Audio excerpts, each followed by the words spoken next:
She was an it girl in the Golden State. She had a certain spunk, a certain it factor, and everybody wanted to be with her or around her. The men loved her. I mean, loved her.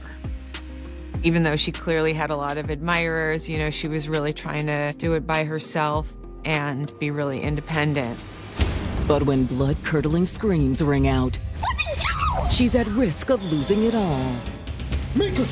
He frantically started banging on her door, calling her name. We were panicked. We thought maybe there had been a kidnapping as well. As detectives investigate, they unravel a story of obsession and betrayal. He had a crush on her. He was infatuated with her. Maybe he could not deal with the rejection and finally snapped. She breaks down and admits, yes, it upset me that my husband went out with this woman. She told him that tonight she was going to die. Will the killer evade justice? Weeks turned into months, and months turned into years. We were not getting any answers, trying to figure out what had happened. Or was the real culprit hiding in plain sight? When he said that to me, the hair on my neck stood up. The text comes back positive for deception. I felt like at that moment that I could have been looking at a killer.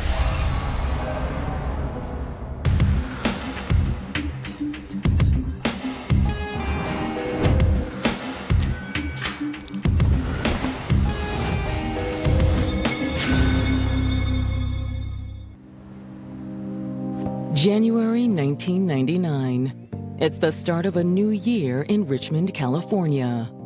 Richmond is an inner city that is located approximately 30 minutes from San Francisco and 20 minutes from Oakland. Richmond was a working class city with individuals that were trying to make a way for themselves and their families. The majority of the population of Richmond were good families, good people. But the Richmond community is also struggling with a growing crime problem. In the 1990s, for a city that was relatively small, it was plagued by crime. It was still suffering from the crack epidemic. It was not uncommon to have multiple homicides on any given day. On the morning of January 9th, one local resident, Andrew Piper, is still asleep after a relatively quiet night, until he's jolted awake by the sound of screaming. He was sleeping on his couch, and he was awakened by blood-curdling screams from his neighbor's apartment across a shared driveway. He knows that a young mother named Mika Wadley lives there with her 18-month-old baby. He's afraid for their safety, so he quickly ran over there to check on them and see what's going on. He frantically started banging on Mika's door, calling her name. Mika! The neighbor attempts to open the door, but it's locked. He's continuing to hear the screams for about 30 more seconds, and then it goes silent inside. Mika, can you hear me? Hello? He knew that Mika was in trouble, so he returns to his own apartment, he retrieves his phone, and makes the call to 911. I'm really concerned about my neighbor. 26-year-old Mika Wadley was beautiful inside and out. She was real sweet, kind-hearted, easy to get along with. She was very lovable. She made you smile. She made you feel good about yourself. She was so outgoing. She had so many friends. It was just her personality. She had a very nice personality. She got along with everybody. She just loved being around people. She was a very people person. But in addition to her outgoing personality, Mika also had a fiery side. She was a little feisty. People just didn't play with her. If they did challenge her, she would be up for the challenge. Nobody messed with her. She could back her stuff up very good. I think you should bet more than that. You want me to bet more? More than that. Mika had a certain spunk, a certain it factor, and everybody wanted to be with her or around her. The men loved her. I mean, loved her. They were just attracted to her. Her personality, her funness. She was known for putting guys in the friend zone. She knew her value and she knew her worth. Hey, who's hungry? You! There we Hey, thank God. I'm starving. But when she met 22-year-old Pete Smith, he seemed like someone who was worth her time. They were hanging out. She really, really liked him. He had this big personality just like she did. So as you can imagine, them together, they were the life of the party.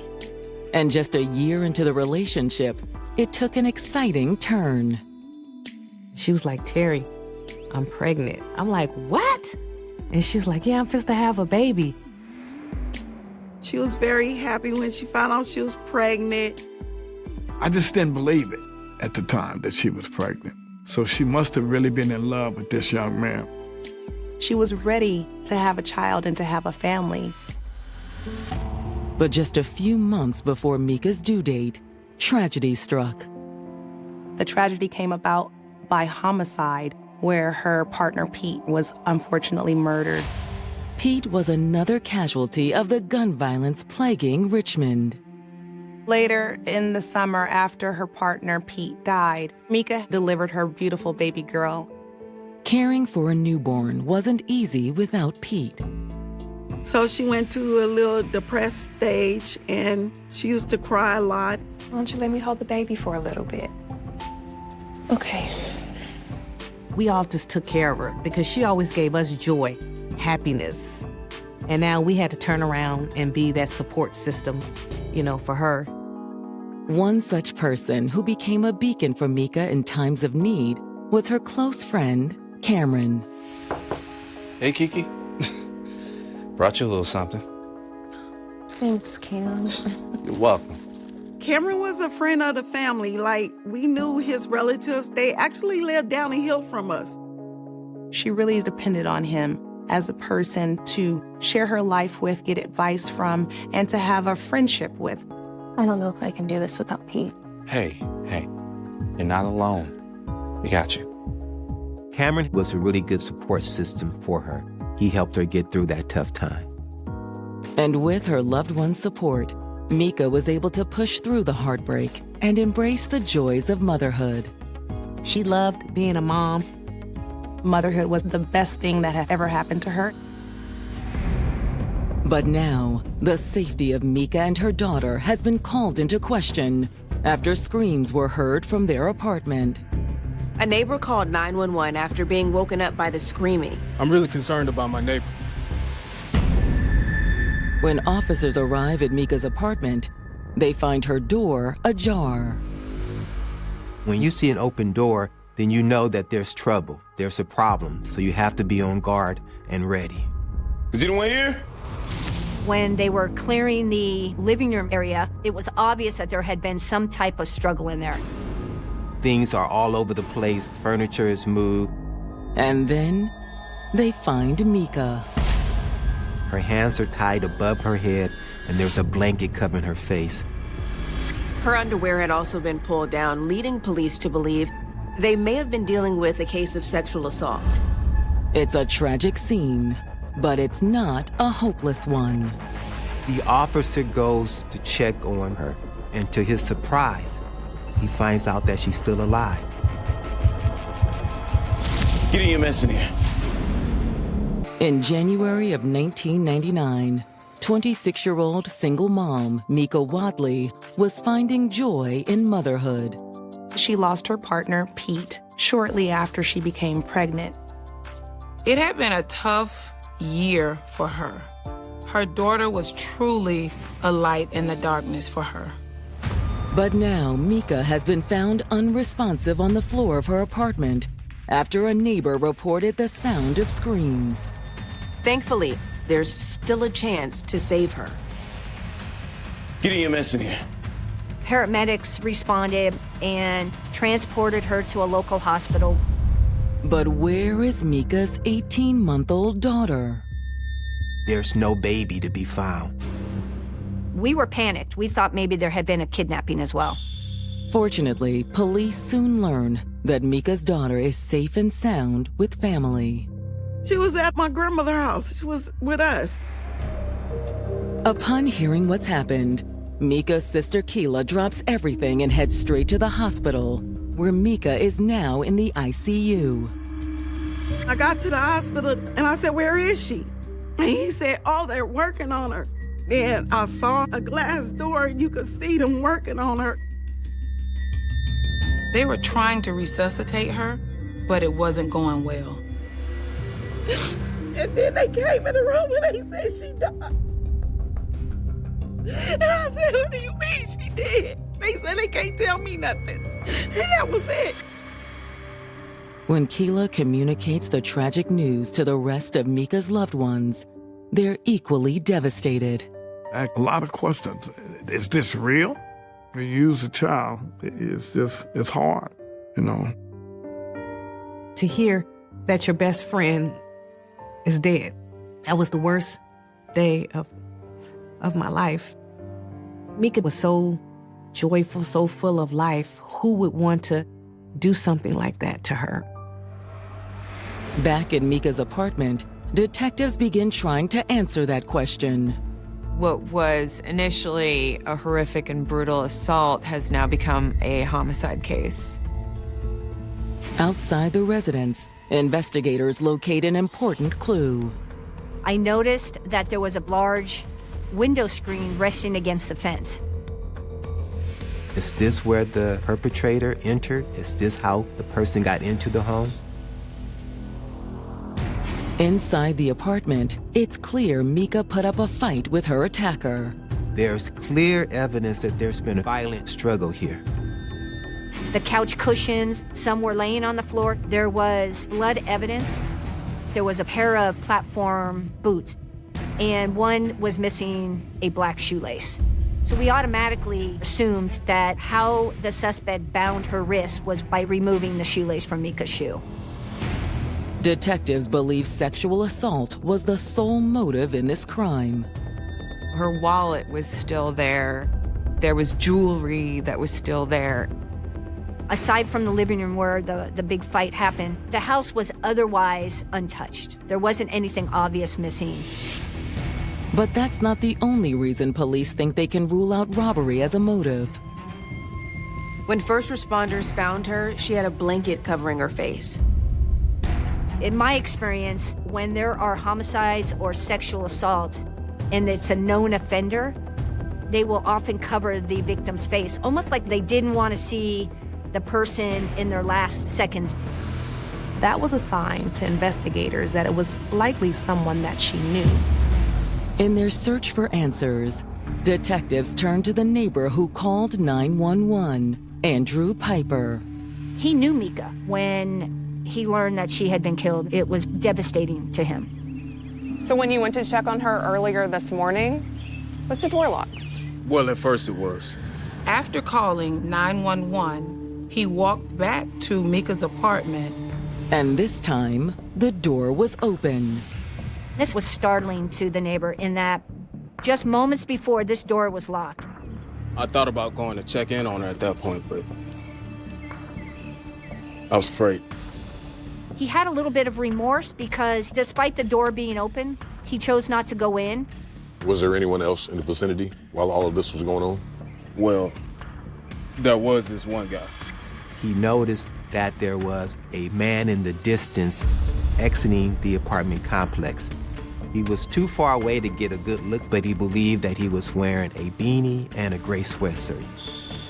His pace and his gait didn't lend one to believe like he was running from the scene. I mean, could it just be a random person just walking toward the bus stop? Regardless, it's the only real lead investigators have at this point. Although the 911 caller couldn't give a really detailed description, he was able to give the officers enough to put out an APB for someone wearing a gray sweatshirt and a beanie. Could this man be the key to unlocking the case?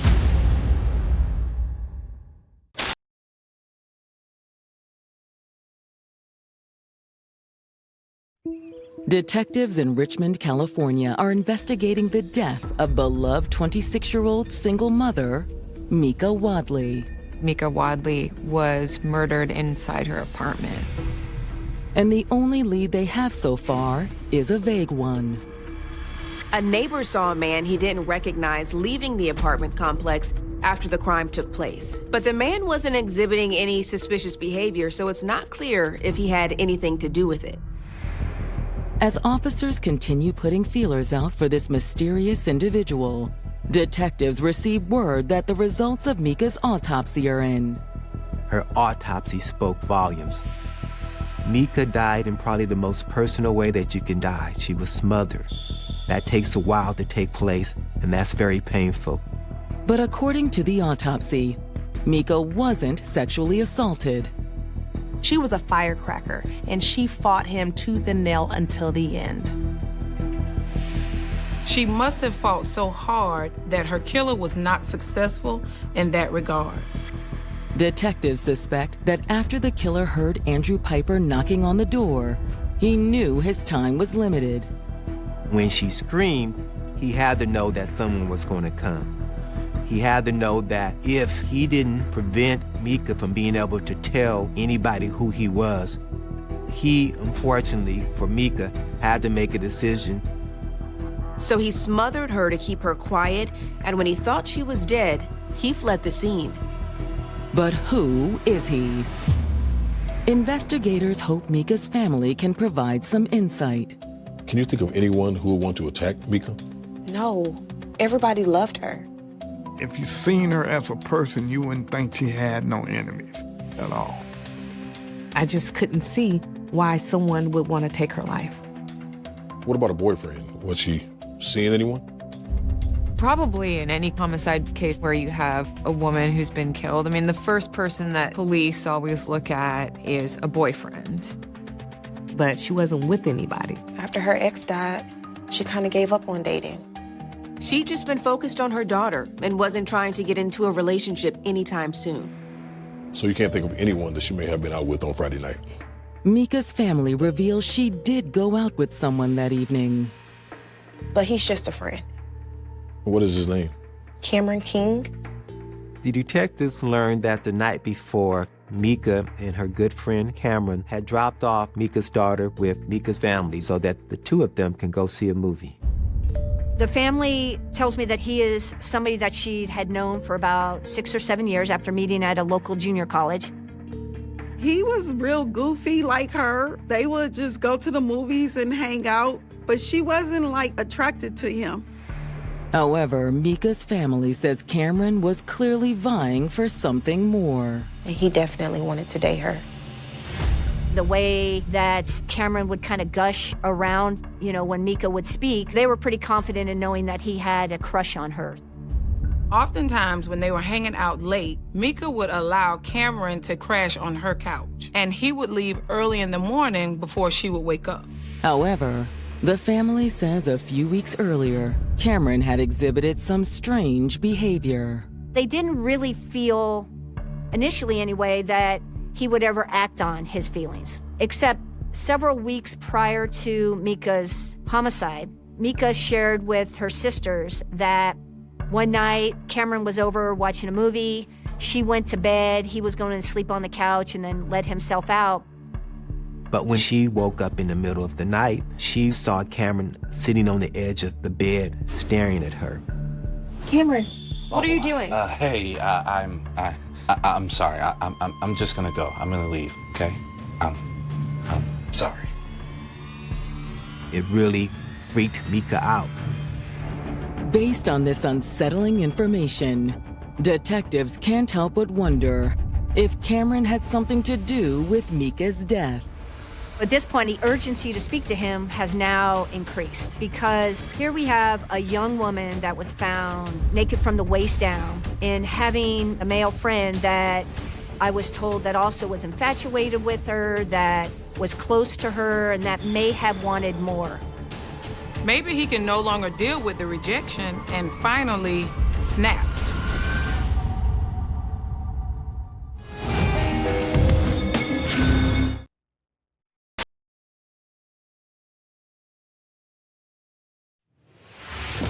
In January of 1999, detectives investigating the homicide of 26-year-old single mother Mika Wadley are growing suspicious of her friend, Cameron King. Apparently, Cameron wanted more than just a friendship from Mika, but Mika wasn't into him like that. Cameron, what are you doing? Maybe he can no longer deal with the rejection and finally snapped. Investigators waste no time locating Cameron and bring him in for an interview. We need to speak with you about your friend Mika. What about her? Cameron was informed that Mika was brutally murdered. Oh, that's just too bad. You would have expected sobbing, crying, or some shock, and that did not take place with Cameron. You were close, right? Yeah, we were close. I remember sitting in the interview and being very much taken aback by this. Like, we could have been talking about, a sporting event, and it would have been the same. Did you ever have any romantic feelings for Mika? Nah. He flatly denied it. He said that they were just friends and that was not an interest on his part. Did you watch her in her sleep? Nah. He said, no, never happened. I never made any advances on her. He made it appear as if she were the one that really wanted to be with him. There was a part of me that felt that he was trying to distance himself from her romantically, given how she died. And I honestly wasn't buying it. We believe you were the last person to see Mika before she was killed. That does not look good for you. They asked him to walk them through what he and Mika did on Friday the 8th. Damn. We just went to see a movie, okay? And nothing else happened? That's when Cameron admits that there was something odd that Mika said to him that night. She knew she was gonna die. According to Cameron, Mika actually brought up her impending death that night. And I'll be honest with you, when he said that to me, like, the hair on my neck stood up. Cam, if I died tonight, would you come to my funeral? Come on, quit playing. Promise me you'll come. All right. Okay, Kiki. I promise I'll be there, okay? But you gotta stop acting so morbid, all right? Well, did you ever ask her why she felt that way? Not really. I just changed the subject, it kind of creeped me out. Which is unusual. If they're such good friends, I would expect him to question, well, what's wrong? Is somebody following you? Like, why would you say that? And he didn't. After the movie got out around 12:30 a.m., Cameron states that he dropped Mika off at her apartment. You sure you didn't spend the night? Not this time. He leaves and he returns home to his apartment in Oakland, which is about 20 minutes away. When you dropped her off, did you happen to notice one of the windows had the screen removed? I asked him, are your fingerprints gonna be on the window? Remember, there was an open window, and his response was, no, I didn't crawl through no window. Again, another red flag, and I challenged him on it. I said, I didn't mention anybody crawling through an open window. At this point, investigators are extremely suspicious. But Cameron insists that he was home all night after dropping Mika off. I dropped her off, I went straight home, got there at 1:30, didn't go anywhere. Went straight to bed. Didn't leave until 10:30 the next morning when I went to work. Can anyone else corroborate that? That's when Cameron drops a bombshell. Cameron says, yes, you can ask my wife. Cameron is not a single man. He's been in a relationship with a woman named Whitney Clark for 4 years. She is basically his common law wife that they have a child together. It suddenly seems extremely strange that he's going out on what seems like a date with another woman to the movies. This really got the detective's attention because she might be a person that had a motive. Her husband was spending the night at Mika's home, taking her to movies, spending a large amount of time with her. Investigators contact Whitney Clark, and she agrees to come into the station for an interview. They started off by asking her if it troubled her that Cameron left her alone so that he could take another woman out to a movie. Not really. They were just friends. I met her a time or two. They asked her, did Cameron come home on the night of the 8th? After he took Mika to the movies, and she said yes. She corroborates Cameron's story. She says that Cameron comes home at 1:30 a.m., gets into bed with her, they watch some TV. Then they went to bed, and he left for work around 10:30 the next morning. We know that her neighbor phoned the police around 7:30 a.m. after hearing her screams. There's no way he could have had anything to do with what happened with Mika. In her mind, he couldn't have been responsible because he was in bed with her. You're sure? 100%. They asked her, would you be willing to take a polygraph test? And she says yes. The investigators hooked her up to the lie detector machine, and the examiner begins a series of questions. But it doesn't take long for the needle to spike. The text comes back positive for deception, that she's not telling the truth.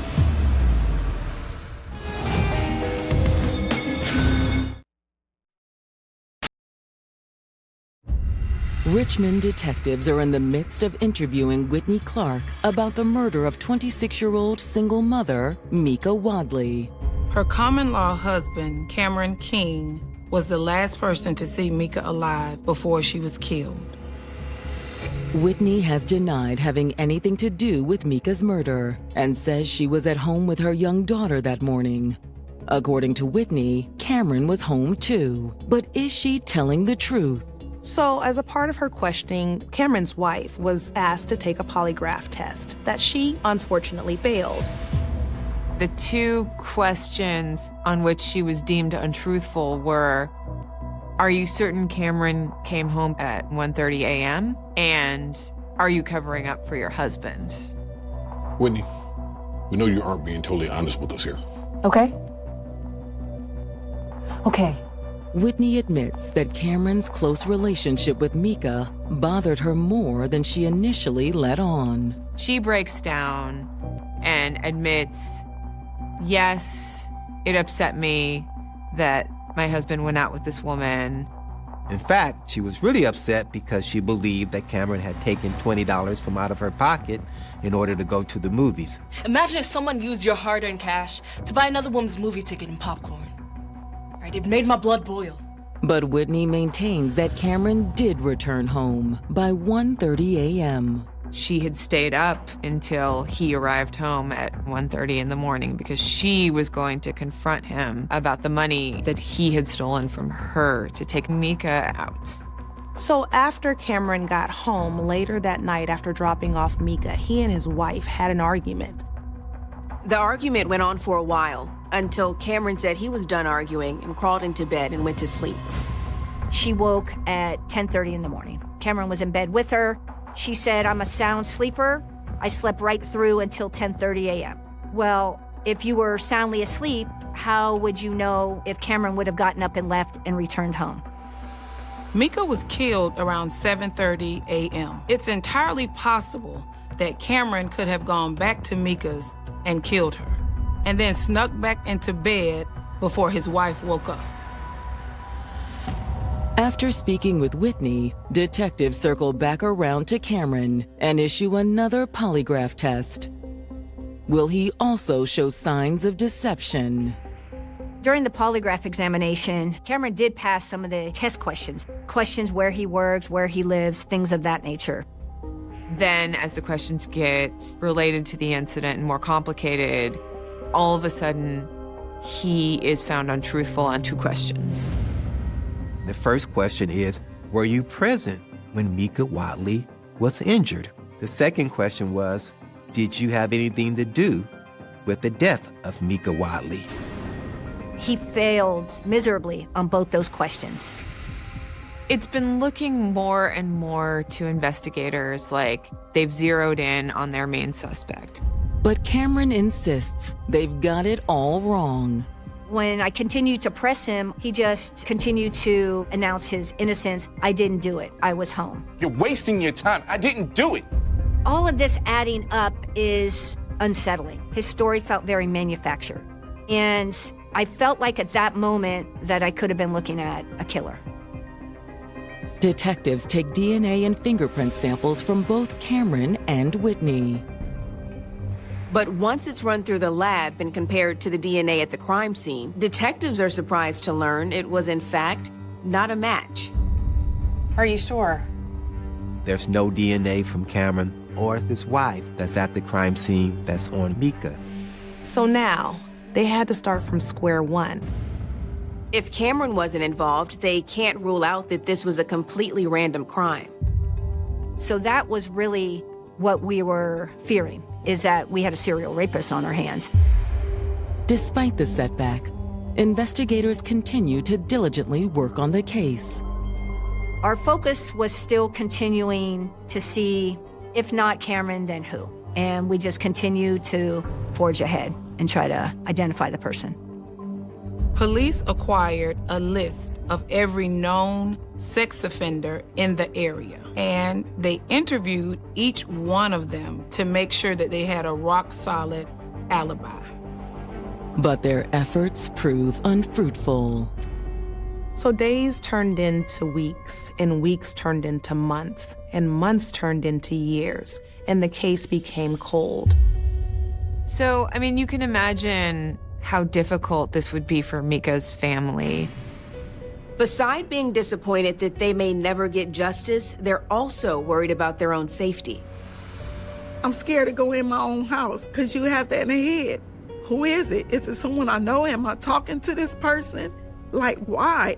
Like, I could be next to them. As time drags on, Detective Kern eventually retires. But even in retirement, Mika's case stays on her mind. I still kept kind of one foot in the door, would still ask the cold case, hey, how are we? Where are we with this? Is there anything more we can do? She made a promise to the family that they would catch Mika's killer, and she wanted to make good on that promise. And in 2020, 21 years after Mika's death, a new team of investigators starts making headway with the help of recent technological advances. DNA technology had come a long way. Parts of the fingernail clippings and ligatures that had not been tested was tested. The new team also takes a look at the shoelace that was wrapped around Mika's hand, and they're able to find DNA from that shoelace. That's also the DNA from a male donor. The question now is, who is the donor? Where did this DNA come from? To be perfectly transparent, throughout the whole 20 years, I believed it was Cameron. But the new DNA samples still aren't a match for Cameron King or his wife. I was speechless. All roads led to Cameron, and yet it wasn't Cameron. You could have knocked me down with a feather, honestly. Like, I was taken aback, just shocked. One of the most shocking aspects of this case are the polygraph results, which is in contrast with the physical evidence. Even though the polygraph shows signs of deception, it's hard to argue with DNA evidence. Most people don't understand what it's like to be inside of a police room, be asked questions. It's very stressful. It's very unnerving. And it's quite possible the stress that Cameron was feeling in the interrogation room caused him to fail the polygraph test. But even though investigators have hit a wall with their prime suspect, they continue to push on. They started using public DNA databases, meaning 23andMe and all the ones where you put your own information and DNA in so you could find lost relatives. Against all odds, they get a hit, and it was someone no one ever expected. I'm like, what? For real? I know him.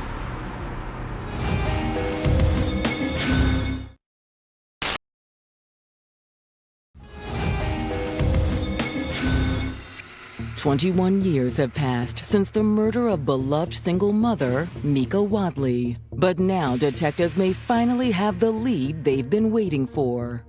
So after 20 years with the advances in technologies, detectives decided to reopen this case and to test DNA with new measures. They started using public DNA databases, meaning 23andMe and all the ones where you put your own information and DNA in so you could find lost relatives. Against all odds, they get a hit, and it was someone no one ever expected. His name is Jerry Lee Henderson.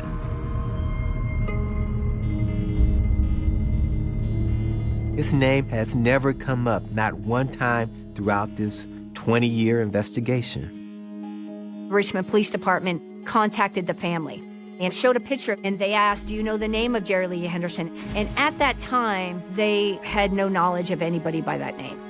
And I told her I don't recognize the picture. I don't know him. But Mika's best friend, Terry Adams, recognizes the name immediately. Keela gave me a call and said, Terry, they found out who killed Mika. And I'm like, what? For real? And then she said it was a guy named Jerry Henderson.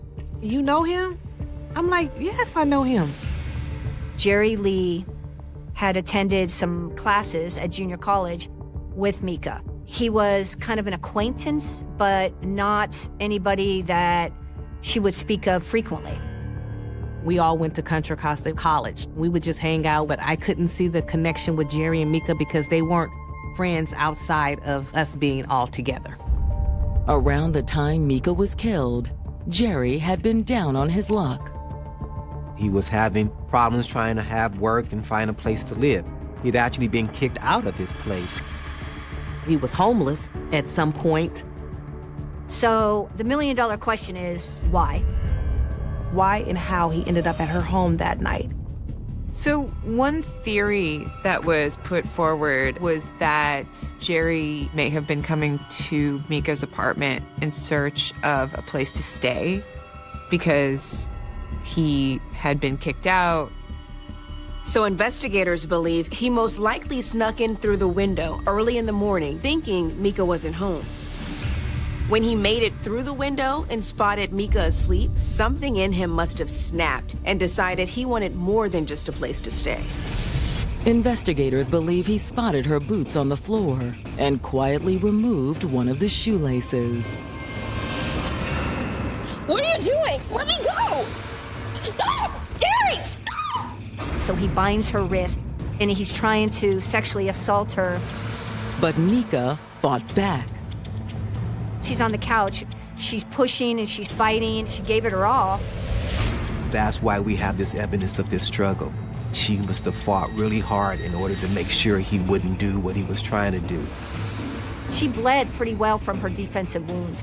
All this while Mika was screaming at the top of her lungs, so loud that it woke her neighbor. Mika! When Jerry heard the knocks at the door, he began to panic. He wraps her with the blanket really quick to quiet her. But she wasn't quiet enough, so he smothered her. Stop fighting. Shut up. Mika fought her hardest, but unfortunately it wasn't enough to save her life. But Mika's struggle, her fight, her tenacity prevented this perpetrator from sexually assaulting her. So if there's anything that the family can have some type of peace with, is that she was not sexually violated. No one knows for sure if the man that Andrew Piper saw walking out of the apartment complex that day was Jerry, but it certainly seems likely. Now that we have a name, and now that we have a DNA match, detectives want to speak to Jerry Lee Henderson. But they find that they can't do that. They can't do that ever because Jerry Lee died 11 days after Mika's murder. Although Jerry's cause of death was never confirmed, it appeared to be a drug overdose. This is a bittersweet resolution that in some ways feels a little bit hollow because, we'll never be able to confront Jerry Lee Henderson and ask, why did you do this? What was your motivation? Some of the answers we'll never have. And unfortunately, Jerry Lee Henderson has taken that secret to his grave. Mika's family is glad they have answers. However, a part of them still remains unconvinced. That young man didn't do that. It don't make sense. It doesn't add up. Jerry Henderson, he was the nicest guy. Jerry was really laid back and quiet. I just couldn't see what would do something like that. They said he OD'd, but there ain't no drugs in his system. If you read it, that's what they said. He didn't club. He didn't drink. He wasn't interested in the kind of stuff. To be honest with you, I don't know if he was working with someone, but I honestly feel he might have been there, but it's more to this story, but we will never know. It's tough. I sometimes look back and wonder, could I have done more? Were there things that I missed? And I guess I'll never have those answers either. And while there are still so many questions, one thing is for certain. Mika will forever live on in the hearts of all that knew her. Mika was a very sweet person. Unfortunately, this happened to her that shouldn't happen to her. She didn't deserve this at all. Her daughter resembled her mama quite a bit. So, I get a chance to see Mika again in a way of speaking. It's like hard, but we just have to keep going. She's here in spirit. There are crimes that dominate headlines for weeks before fading into history. And then there are crimes that refuse to disappear, lingering in the memory of a community for decades like a question no one can answer. Some cases grow colder with every passing year. Witnesses move away. Evidence gathers dust inside forgotten storage rooms. Detectives retire, convinced they have exhausted every lead. Families learn to live beside grief that never truly fades. Yet every so often, one forgotten file is opened again. One overlooked piece of evidence is examined with technology that did not exist when tragedy first struck. And suddenly, an investigation that seemed destined to remain unsolved begins to move once more. The murder of 11-year-old Linda O'Keefe became one of those cases, a crime that haunted Southern California for nearly half a century before modern forensic science finally revealed the identity of the man investigators had been searching for all along. The morning of July 6th, SIL 1973, began like countless other summer mornings in Newport Beach, California. The city carried an image of safety. Quiet neighborhoods lined with palm trees.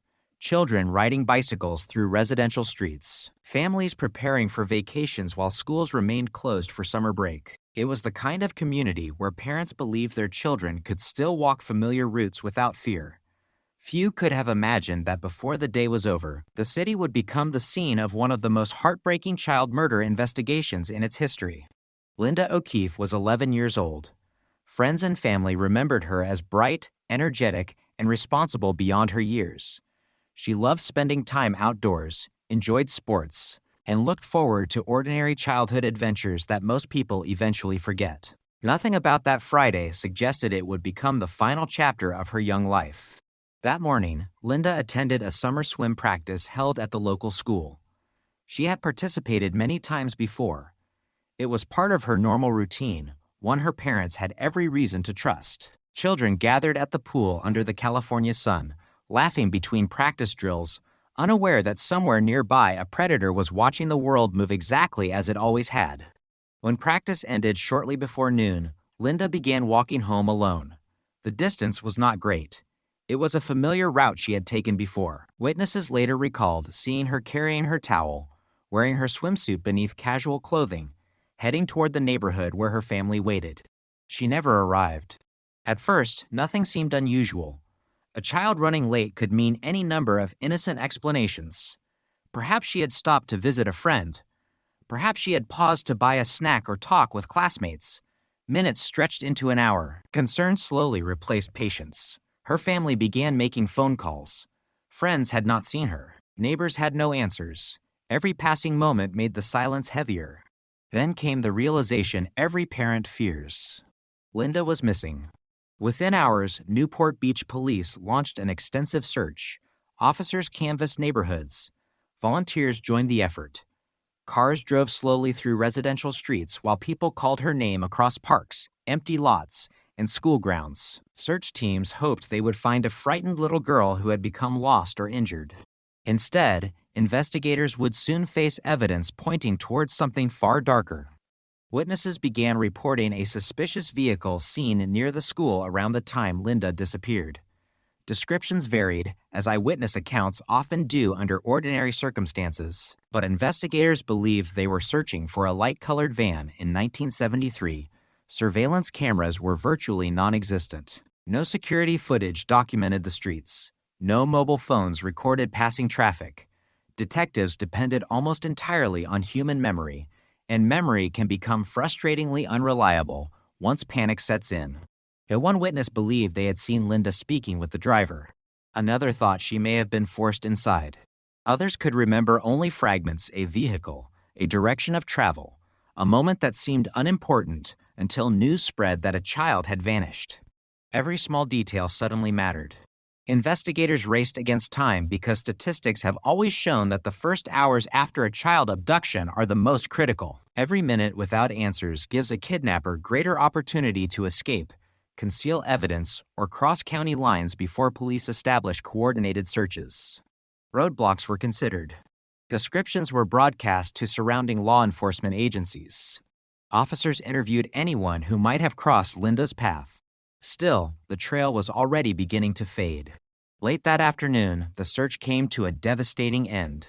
Linda's body was discovered several miles away in a field near Back Bay Drive. The location stood in painful contrast to the neighborhoods where children had spent the morning swimming under bright sunshine. What investigators encountered transformed a missing person investigation into a homicide that would remain one of Orange County's most haunting mysteries. The crime scene immediately revealed signs of extreme violence. Detectives carefully documented every detail they could preserve. Forensic investigators photographed the area, collected trace evidence, and searched for footprints, tire impressions, fibers, and anything that might identify the killer. In the early 1970s, forensic science was advancing, but many of the tools that modern investigators now consider routine simply did not exist. DNA profiling had not yet entered criminal investigations. Genetic genealogy was decades away. Detectives relied on fingerprints, blood typing, witness interviews, physical evidence, and painstaking investigative work. If the killer left no fingerprints, if no one recognized him, if no witness remembered his face, the investigation could stall indefinitely. That terrifying reality confronted detectives almost immediately.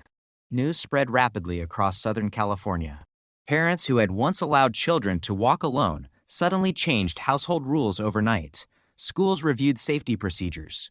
Communities organized neighborhood patrols. Local newspapers published photographs of Linda beside urgent appeals for information. Television stations interrupted regular programming with updates, hoping someone would recognize the suspect vehicle before it disappeared forever. The emotional impact reached far beyond Newport Beach. People saw their own children in Linda's photograph. Her smile appeared ordinary. Her life seemed ordinary. That was exactly what made the crime so frightening. Nothing about her family suggested they had been targeted. Nothing warned the community that a predator might already be among them. Investigators pursued every lead that arrived. Phone calls flooded police headquarters. Some callers believed they had seen suspicious men near schools. Others reported similar vans parked in unfamiliar neighborhoods. Tips arrived from surrounding counties. Most proved impossible to verify, and some contradicted one another completely. Yet detectives followed them because ignoring even one legitimate lead could mean losing the only chance to identify the killer. Artists produced composite sketches based on witness recollections. Officers compared known offenders living throughout California. Recently released prisoners became subjects of interest. Individuals previously accused of crimes against children were interviewed. Every potential suspect required time. Every interview consumed precious resources. Still, none of them produced evidence strong enough to make an arrest. Behind the scenes, investigators also began examining whether Linda's murder might connect two other unsolved crimes. Serial offenders often repeat patterns, similar victim profiles, similar methods of approach, similar locations where victims were abandoned. Detectives across jurisdictions exchanged reports, searching for similarities that could reveal whether one dangerous individual had committed multiple attacks. No definitive connection emerged. The uncertainty only deepened the mystery. Was the murderer a local resident? A passing stranger? Someone who had carefully planned the abduction? Or someone who acted on sudden impulse before disappearing forever? Every theory carried weaknesses.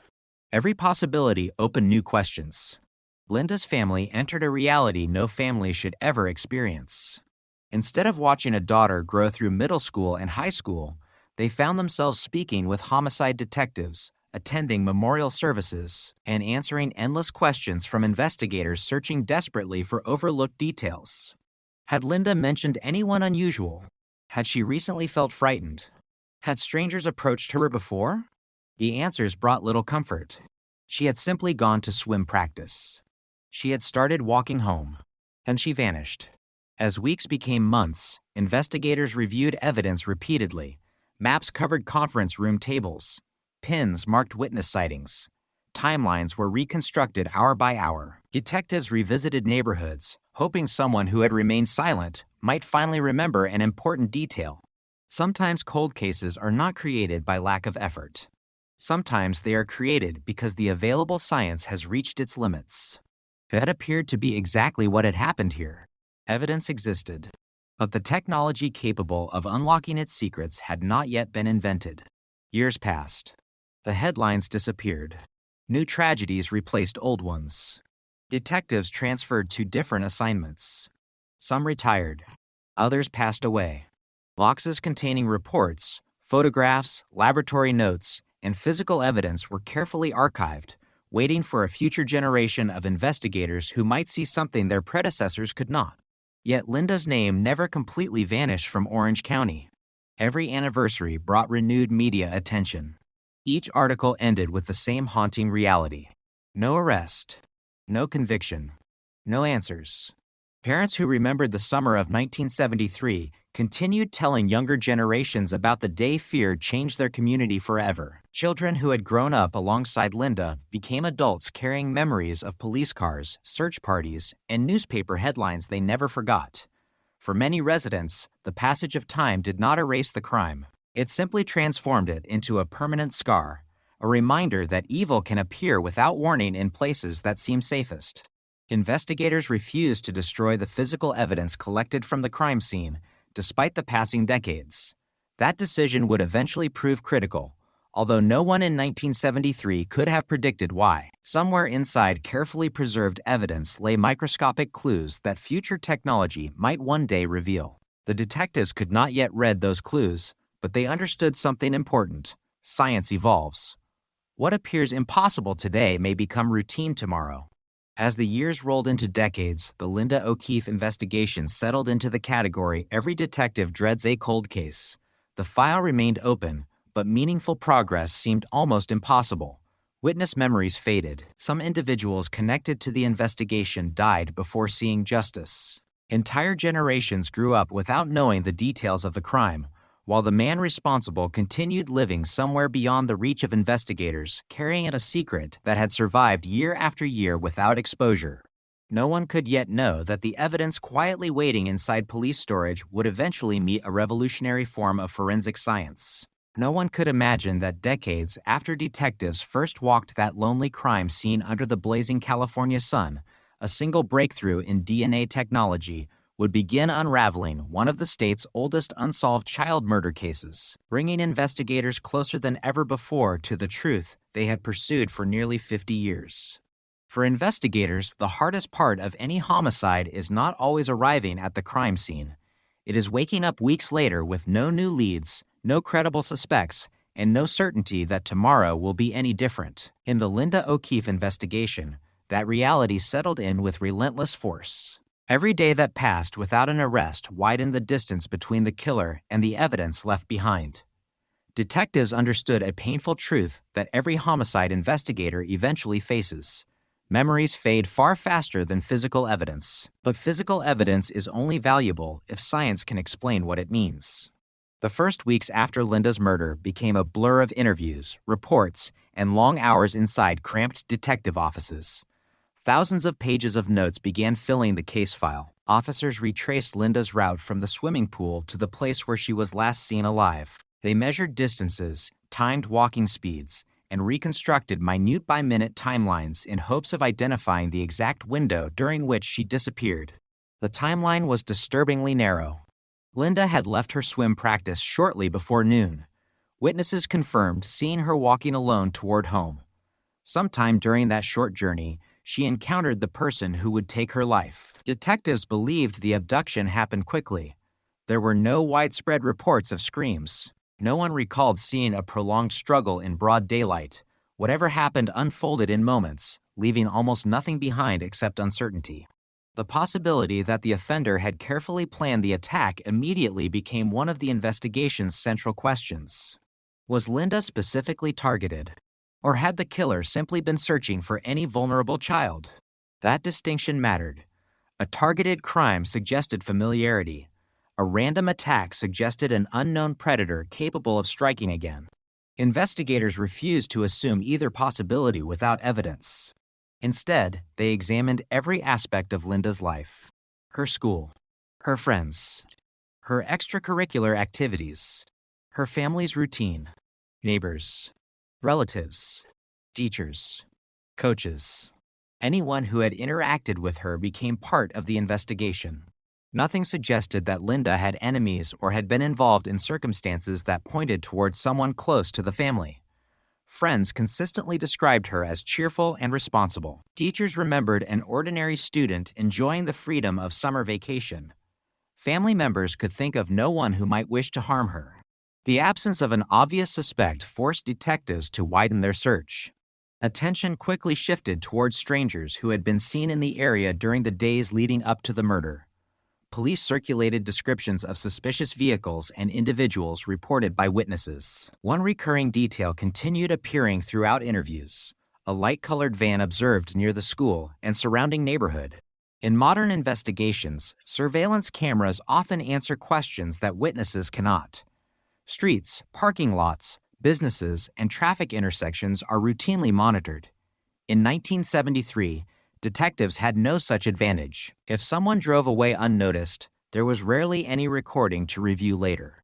Instead, investigators relied entirely upon human observation. And human observation is imperfect. Some witnesses believed the van was white. Others insisted it appeared tan. One person remembered side windows. Another believed there were none.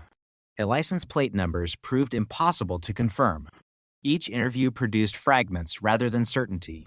Composite sketches were developed based on accounts of a possible driver. Detectives distributed these images across California, hoping another law enforcement agency or perhaps an ordinary citizen might recognize the face. Hundreds of copies appeared in police stations and newspapers. Nothing produced the breakthrough investigators desperately needed. The flood of public attention generated thousands of tips. Every telephone call had to be documented. Every allegation required follow-up. Some callers sincerely believed they possessed critical information. Others confused Linda's case with unrelated incidents. False sightings multiplied. Rumors spread quickly. A suspicious neighbor, an unfamiliar delivery driver, a traveler staying briefly at a motel. Each possibility demanded attention until evidence ruled it out. Weeks became months, and the investigation consumed enormous resources. Orange County detectives worked alongside neighboring agencies whenever new information crossed jurisdictional lines. They examined reports involving attempted child abductions throughout Southern California. Similar methods were compared. Similar vehicles were cataloged. Detectives wondered whether Linda's killer had attacked before or whether he intended to strike again. Law enforcement across the United States was confronting a troubling reality during the 1970s. Several high-profile child abduction and homicide cases had shaken public confidence. Communities once considered exceptionally safe suddenly faced crimes that seemed almost impossible to prevent. Parents became increasingly cautious. Children who had once walked to parks alone were now escorted by adults. Schools expanded discussions about stranger safety long before such programs became common nationwide. Linda's murder became part of that larger national conversation. Not because investigators had answers, but because they had none. The uncertainty frightened people more than certainty ever could. Behind closed doors, detectives revisited the crime scene repeatedly. Photographs were spread across conference tables. Measurements were checked and rechecked. Investigators scrutinized tire impressions collected from the location where Linda's body had been found. They examined footprints preserved in photographs, soil samples, plant material, fibers, hairs. Everything that might someday identify the offender was carefully preserved. A laboratory science of the era could only accomplish so much. Blood typing could narrow possibilities. Microscopic comparisons could suggest similarities. Fingerprints could establish identity if a suspect already existed for comparison. A DNA analysis remained years away. Without it, many biological traces could not provide the answers investigators desperately sought. The case gradually shifted from an active emergency into a long-term investigation. But detectives refused to call it hopeless. Fresh interviews continued. Witnesses were recontacted months later in case forgotten memories resurfaced. Psychologists had long recognized that traumatic events sometimes unlock additional details over time. Investigators hoped someone might suddenly recall a license plate, a conversation, or an unfamiliar face. Occasionally, new information did emerge. Unfortunately, each promising lead eventually collapsed under scrutiny. One suspect possessed a vehicle resembling witness descriptions. His whereabouts were verified. Another individual had a troubling criminal history involving violence. Physical evidence excluded him. His several anonymous letters accused different men of committing the crime. None survived investigation. The file grew larger. The answers did not. Meanwhile, Linda's family continued living with unimaginable loss. Birthdays came and went. Yet holidays arrived carrying empty spaces that could never be filled. Every milestone became another reminder of what had been stolen. Families of homicide victims often describe grief as something frozen in time. While the world continues moving forward, they remain emotionally connected to the day everything changed. For the O'Keefe family, July 6, SIL 1973, never truly ended. Public attention slowly faded. The news organizations shifted toward newer stories. Television cameras disappeared. Only occasional anniversary articles reminded readers that one of Orange County's most devastating child murders remained unsolved. Inside police headquarters, however, Linda's name never disappeared. The file continued changing hands as detectives retired and younger investigators assumed responsibility. Each new detective inherited not only boxes of evidence, but also decades of frustration accumulated by those who came before. Cold cases present a unique challenge. Unlike active investigations, they arrive carrying years of dead ends, disproven theories, and faded memories. Every new investigator must learn the entire history before attempting to discover something everyone else has overlooked. Some detectives become emotionally attached. Others maintain professional distance. Nearly all understand one uncomfortable reality. The victim cannot ask for justice. The investigation must speak on her behalf. By the late 1970s, the Linda O'Keefe murder had become one of Southern California's most enduring unsolved crimes. Yet detectives continued asking difficult questions. Had the killer remained in California? Had he committed murders elsewhere under another jurisdiction? Was he imprisoned for unrelated offenses? Or had he simply lived an ordinary life while carrying knowledge no one else possessed? Those questions had no immediate answers. Investigators began reviewing national crime databases as they expanded during subsequent years. Technological improvements allowed agencies to compare reports more efficiently than before, but progress remained slow. Digital records were still limited. Many older investigations existed only on paper inside filing cabinets scattered across the country. Connecting crimes committed in different states often depended on determined investigators recognizing similar patterns. Pattern analysis became increasingly important. Offenders frequently repeated behaviors. Choice of victim. A method of approach. Geographic preferences. Disposition of evidence. Behavior before and after the crime. Behavioral analysts examined these elements carefully. Some believed Linda's killer demonstrated planning. Others argued the attack suggested opportunity rather than long-term preparation. Without identifying the offender, definitive conclusions remained impossible. As years passed, another challenge emerged. Witnesses aged. Some moved away. Others passed away entirely. Potential testimony that might once have been available vanished forever. The investigation was now fighting not only against an unknown killer, but also against time itself.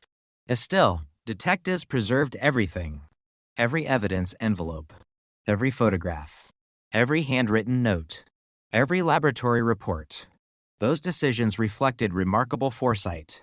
Long before DNA transformed criminal investigations, experienced detectives understood that future scientific advances might reveal information impossible to obtain in their own era. Destroying evidence could permanently eliminate opportunities that had not yet been imagined.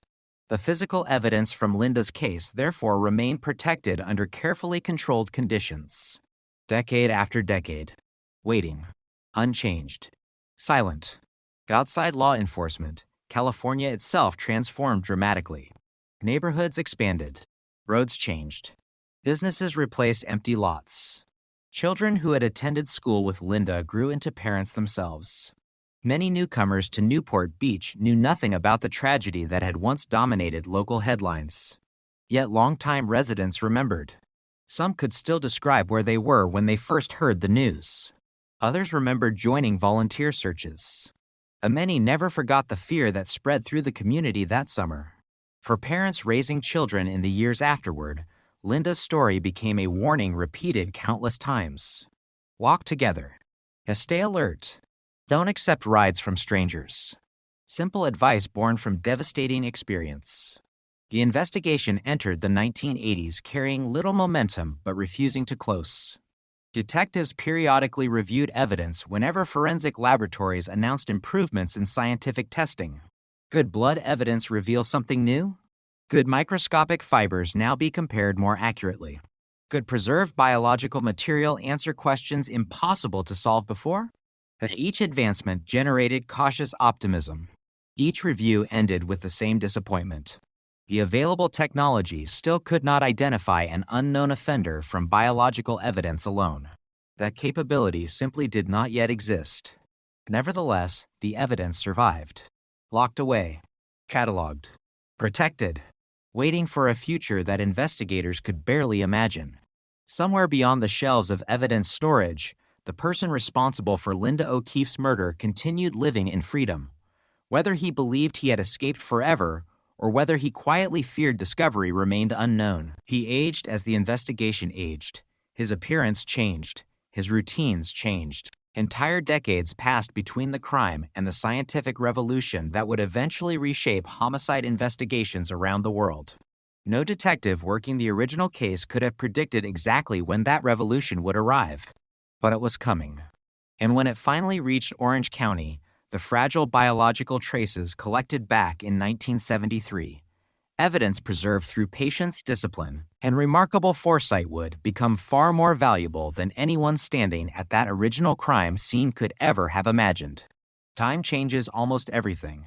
Streets are renamed, buildings disappear, witnesses grow older, detectives retire, entire police departments evolve as new generations inherit investigations they never witnessed firsthand. But inside an evidence vault, time stands almost perfectly still. A sealed envelope remains sealed. A photograph never fades in memory because it has no memory to lose. A biological sample collected with careful hands decades earlier waits in silence, holding answers that no scientist of its own era could possibly unlock. That paradox became the defining reality of the Linda O'Keefe investigation. While the world outside continued racing forward, the most important witness in the case, the evidence itself, remained patiently waiting for science to catch up. Throughout the 1980s, forensic science entered a period of remarkable transformation. Laboratories around the world began experimenting with techniques capable of distinguishing one person's genetic profile from another. What initially appeared to be an extraordinary scientific breakthrough soon revealed enormous potential for criminal investigations. Cases that had depended almost entirely upon eyewitness testimony suddenly possessed another source of truth: DNA. For veteran detectives, the implications were astonishing. A suspect no longer needed to confess. A witness no longer needed to identify a face decades later. If biological evidence had been preserved properly, it might speak for itself. But progress came slowly. The earliest DNA testing methods required relatively large and well-preserved samples. Many older cases simply lacked suitable material. Laboratories were overwhelmed with requests, and testing remained expensive and limited. Agencies across the United States faced difficult decisions about which investigations should receive priority. Recent homicides naturally came first. Older cold cases often remained untouched. Linda O'Keefe's investigation continued waiting. Not because detectives had forgotten her, because the technology itself had not yet matured enough to provide realistic hope. Still, investigators never abandoned the file. Every few years, another detective reviewed the evidence inventory. Every review asked essentially the same question: has science advanced enough? Each answer edged a little closer toward yes. Meanwhile, entirely separate investigations across America demonstrated what DNA could accomplish. Wrongfully convicted individuals were exonerated after years behind bars. Violent offenders once believed impossible to identify suddenly found themselves linked to crimes committed decades apart. Prosecutors who had nearly abandoned certain homicide cases reopened them with renewed confidence. Law enforcement entered a new era. The phrase cold case began acquiring a different meaning. Previously, it implied resignation. Now it suggested possibility. If evidence still existed, hope still existed. That shift inspired agencies nationwide to re-examine long unsolved murders. Orange County investigators were no exception.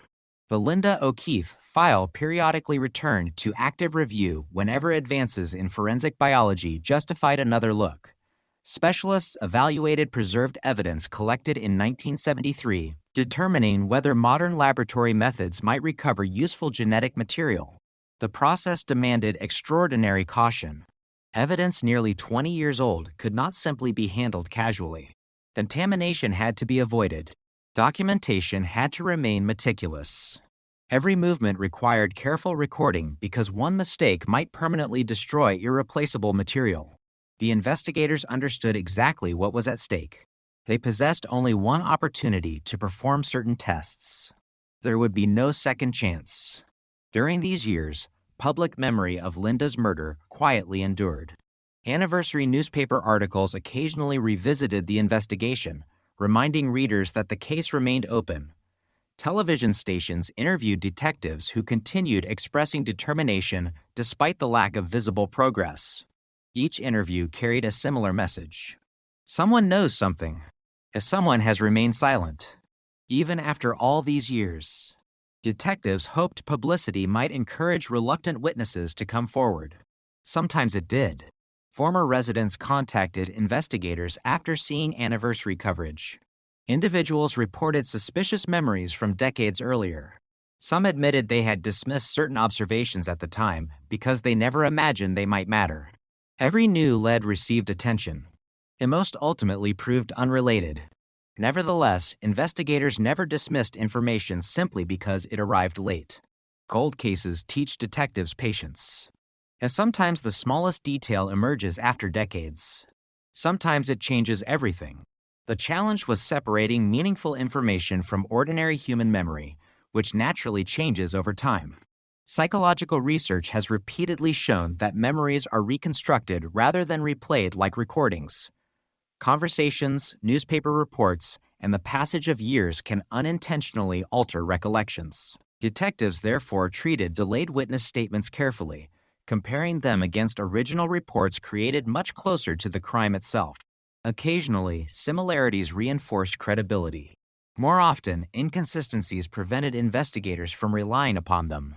Physical evidence remained far more dependable. Unlike memory, it never tried to fill missing gaps. It simply waited. As forensic laboratories improved their capabilities during the 1990s, DNA profiling became increasingly accepted inside courtrooms throughout the United States. Prosecutors successfully used genetic evidence to secure convictions in cases where traditional investigative methods had reached their limits. The success stories spread rapidly. One unsolved homicide after another suddenly found new life. Detectives who had once accepted retirement without answers returned to watch former investigations finally reach court. Families who had spent decades wondering if justice would ever arrive found themselves sitting inside courtrooms hearing guilty verdicts they once believed impossible. These victories inspired agencies everywhere. Orange County investigators again examined Linda's evidence. Could her case become one of them? Laboratory specialists carefully assessed preserved biological material. As some samples remained unsuitable, others appeared more promising. Testing proceeded cautiously. The results provided valuable information but still failed to identify an unknown suspect directly. DNA profiles possess extraordinary power, but they require comparison. For nearly 4 decades, the Linda O'Keefe case had lived to very different lives. Inside Orange County law enforcement, it remained an active investigation waiting for the right scientific breakthrough. Outside police headquarters, it had become one of those tragic stories people remembered in fragments. Young girl who disappeared after swim practice, a community forever changed, a killer who simply vanished. Every anniversary revived the same haunting question. How could someone commit such a brutal crime in broad daylight and never be identified? The answer, investigators increasingly believed, was not that the killer had been exceptionally careful. It was that he had lived in an era before forensic science possessed the tools needed to expose him. By the early 2000s, DNA profiling had transformed criminal investigations across the United States. Countless violent offenders had been identified through state and national databases. Cases once considered impossible had reached courtrooms decades after the crimes occurred. Families finally received answers they had waited years to hear. Yet some investigations still refused to yield. Linda O'Keefe's murder was one of them. The biological evidence collected in 1973 continued to produce the same frustrating result. Detectives possessed a DNA profile believed to belong to the offender, but every search against available criminal databases ended the same way. No match. That absence became increasingly significant. Each year that passed meant more convicted offenders had their DNA entered into national systems. If the unknown profile still failed to match anyone, investigators began considering a troubling possibility. Perhaps the killer had never been arrested for another qualifying crime. Or perhaps he had managed to avoid leaving biological evidence in every offense committed afterward. Either possibility suggested that traditional database searching might never solve the case. Detectives understood they needed something entirely different. Around this time, cold case investigators across the country were beginning to pay close attention to an experimental investigative strategy that existed outside conventional criminal databases. The idea was both simple and revolutionary. Millions of ordinary people were voluntarily submitting DNA samples to genealogy companies in hopes of learning about their ancestry. Most wanted to discover where their families came from. Some hoped to locate distant relatives. None intended to assist homicide investigations. Yet their genetic information revealed something remarkable. Every individual shares DNA with parents, grandparents, cousins, and distant relatives. Even if investigators could not identify an unknown offender directly, perhaps they could identify members of that person's extended family. From there, traditional detective work could begin narrowing possibilities. At first, many investigators viewed the concept cautiously. It had rarely been used. The legal and ethical questions were still developing. The process required enormous patience. Unlike fingerprint comparisons, genealogy did not produce instant answers. It produced possibilities. Entire family trees had to be reconstructed, birth records examined, marriage certificates located, military records reviewed, and census documents compared, obituaries studied. Each branch of a family tree could generate hundreds of names. Finding the correct individual required months of painstaking research. Still, the potential was extraordinary. Orange County investigators followed these developments with growing interest. The evidence from Linda's case had survived in remarkably good condition. If forensic genealogy continued proving successful elsewhere, perhaps her investigation might finally benefit. For years, detectives had imagined only two possible ways to solve the case: a confession or a database match. Now, for the first time, a third possibility emerged. The killer might unknowingly be identified through relatives who had never committed any crime at all. While science continued advancing, investigators never stopped reviewing the original evidence. Boxes first assembled in 1973 were opened once again. Photographs were digitized. Reports were scanned into modern record systems. Handwritten notes from retired detectives were preserved alongside contemporary forensic analyses. Every piece of information mattered. Cold case investigations often succeed, not because one clue suddenly appears, but because decades of existing information become easier to organize and compare. Technology improved investigative work in countless ways beyond DNA. Digital mapping allowed detectives to recreate routes with greater precision. Archived newspaper articles became searchable. Vehicle registrations from historical records could sometimes be reconstructed. Even forgotten witness statements occasionally revealed overlooked patterns when reviewed through modern investigative software. Nothing was taken for granted. The case was effectively being rebuilt for a new century. Investigators also revisited individuals who had attracted attention during earlier phases of the investigation. Some had died, others had relocated. Several willingly provided information once again. Advances in forensic science meant interviews conducted decades earlier could now be evaluated alongside evidence unavailable at the time. Even if previous suspects had been eliminated, detectives wanted absolute certainty. No possibility would remain unexplored. The emotional weight carried by investigators became impossible to ignore. Many of the detectives now assigned to Linda's case had not even entered law enforcement when she was murdered. Some had been children themselves in 1973. Yet after studying the evidence, reading witness statements, and meeting surviving family members, they developed the same determination that had driven every investigator before them. The passage of time had not reduced the importance of the crime. If anything, it had intensified the responsibility. Every year without justice represented another year stolen from the victim's family. Cold case detectives often describe themselves as temporary guardians. They inherit investigations from those who came before. Eventually, they pass them to someone else. Their responsibility is not necessarily to solve the case personally. It is to ensure the opportunity for justice survives. That philosophy shaped every decision surrounding the Linda O'Keefe investigation. Evidence preservation remained meticulous. Documentation remained exhaustive. Nothing would be discarded simply because decades had passed. Meanwhile, several groundbreaking homicide investigations elsewhere in the United States demonstrated that forensic genealogy could succeed where conventional DNA databases had failed. Cases abandoned for 30 or 40 years suddenly produced suspects. Unknown victims regained their identities. Families finally learned what had happened to missing loved ones. Within law enforcement, optimism spread cautiously. No one believed genealogy represented magic. Every successful case still required enormous investigative effort. But the impossible was beginning to look achievable. Orange County investigators recognized that Linda's case possessed many qualities necessary for this emerging technique.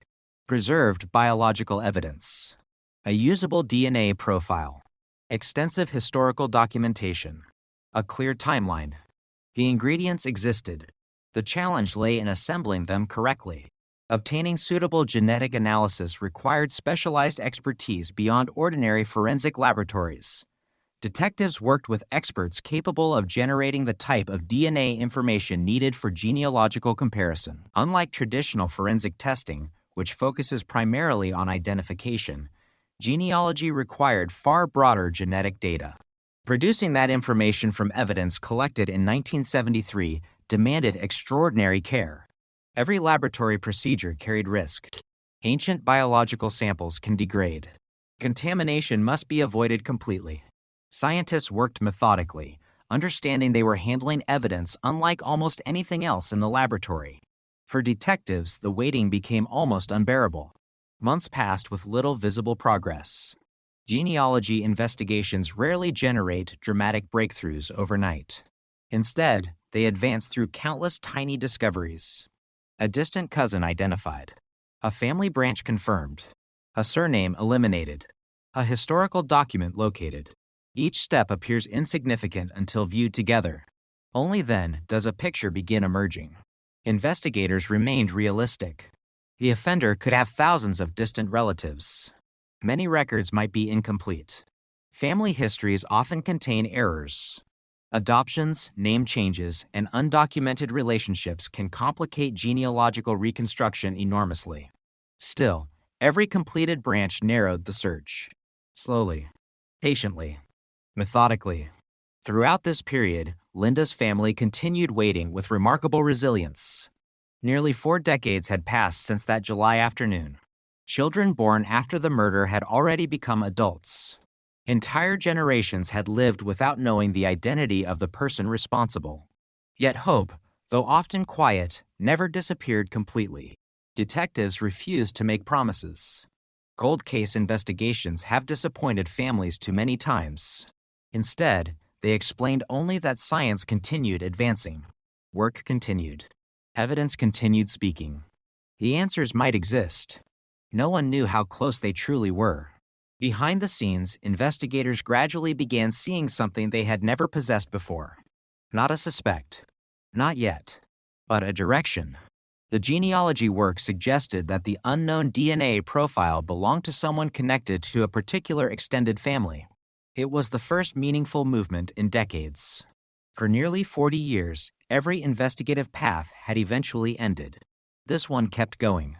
The family tree expanded backward through generations, then outward through siblings, cousins, marriages, and descendants. Researchers examined historical records stretching across multiple states. Every document had to be verified. Birth certificates, death certificates, marriage licenses, military service records, property records, obituaries, yearbooks. Every source helped place individuals inside an enormous genealogical puzzle. Detectives watched the list gradually shrink. Hundreds of possible relatives became dozens. Dozens slowly became only a handful of men whose ages, locations, and life histories deserved closer examination. For the first time since 1973, investigators could almost sense that the mystery surrounding Linda O'Keefe's murder was beginning to crack. They still lacked definitive proof. They still lacked the one piece of evidence necessary to make an arrest. But after decades of silence, the investigation had finally begun moving forward, not because someone confessed, not because a witness suddenly remembered, but because science had learned to hear a story hidden inside DNA that generations of detectives had preserved with unwavering faith, believing that someday, somehow, the evidence would finally reveal the name it had been protecting for nearly half a century. If the offender's profile exists nowhere within available databases, investigators still face a difficult problem. They know someone committed the crime. They simply cannot determine whose DNA they are observing. That became another frustrating obstacle. Law enforcement databases expanded steadily during these years, collecting DNA from convicted offenders under changing state and federal laws. Every expansion increased the likelihood that unknown profiles from unsolved crimes might eventually find matches. Detectives waited. Months became years. Database searches continued. No match appeared. The absence of a match suggested several possibilities.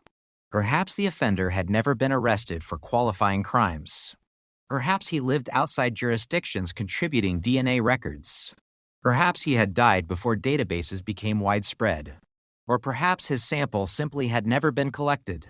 Every possibility remained plausible. Investigators refused to interpret silence as failure. Instead, they viewed it as another stage in a longer process. Technology continued evolving. Laboratories became more sensitive. Smaller quantities of biological material yielded increasingly reliable results. Procedures unimaginable during the early years of the investigation gradually became standard forensic practice. The evidence itself seemed almost timeless. Collected in 1973, tested repeatedly across changing generations of science, each decade extracting slightly more information than the last. Yet one essential question remained unanswered. Who had left that DNA behind?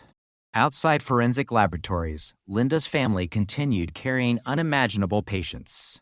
Nearly every homicide victim's family shares one common hope: not revenge. Answers. To know what happened. To know who was responsible. To know that the person who destroyed their family cannot simply disappear into history. Year after year, those answers remained beyond reach. Detectives responsible for communicating with the family understood the emotional burden created by every new scientific advance. Each announcement about improved DNA technology raised expectations. Could this finally be the breakthrough? Could this finally end decades of uncertainty? Sometimes investigators had to deliver disappointing news. Testing had been completed. No identification. Not yet. Those conversations never became easier. The file itself continued expanding. Original reports from 1973 now rested beside modern forensic analyses produced decades later. Different generations of detectives added observations, diagrams, laboratory results, and investigative summaries. The case became a living historical record reflecting nearly 30 years of persistence. Few investigations survive with such continuity. Many lose evidence. Many lose documentation. Some become impossible to reconstruct after decades. Linda's case avoided those dangers because countless investigators treated every piece of information with exceptional care. They understood that future detectives would depend upon their work. That foresight preserved opportunities still invisible at the time. By the end of the 20th century, the investigation occupied a unique position. It was no longer merely an old unsolved homicide. It had become a scientifically viable cold case. The evidence existed. The DNA profile existed. What investigators lacked was a name. That distinction mattered enormously. For decades, the case had suffered from insufficient technology. Now it suffered from insufficient comparison. It was a fundamentally different problem. One science was rapidly beginning to solve. Around the country, forensic experts started discussing entirely new possibilities involving genetic genealogy, an emerging concept that suggested DNA might identify unknown individuals even when their own profiles never entered criminal databases. At first, the idea sounded almost unbelievable. Instead of searching only for exact matches, investigators might someday identify distant relatives, reconstruct family trees, and gradually narrow unknown suspects through genealogy. During those early discussions, few could predict how revolutionary the method would become. Some scientists viewed it cautiously. Others believed it represented the future of cold case investigations. Detectives watched with growing interest. If successful, such techniques might solve cases once considered permanently beyond reach. Among the thousands of unsolved homicides scattered across America, Linda O'Keefe's murder remained quietly waiting. Its evidence had survived. Its DNA profile had survived. Its investigators had refused to surrender. All that remained was the scientific breakthrough capable of connecting one anonymous genetic profile to the man who had spent decades believing history had buried his crime forever.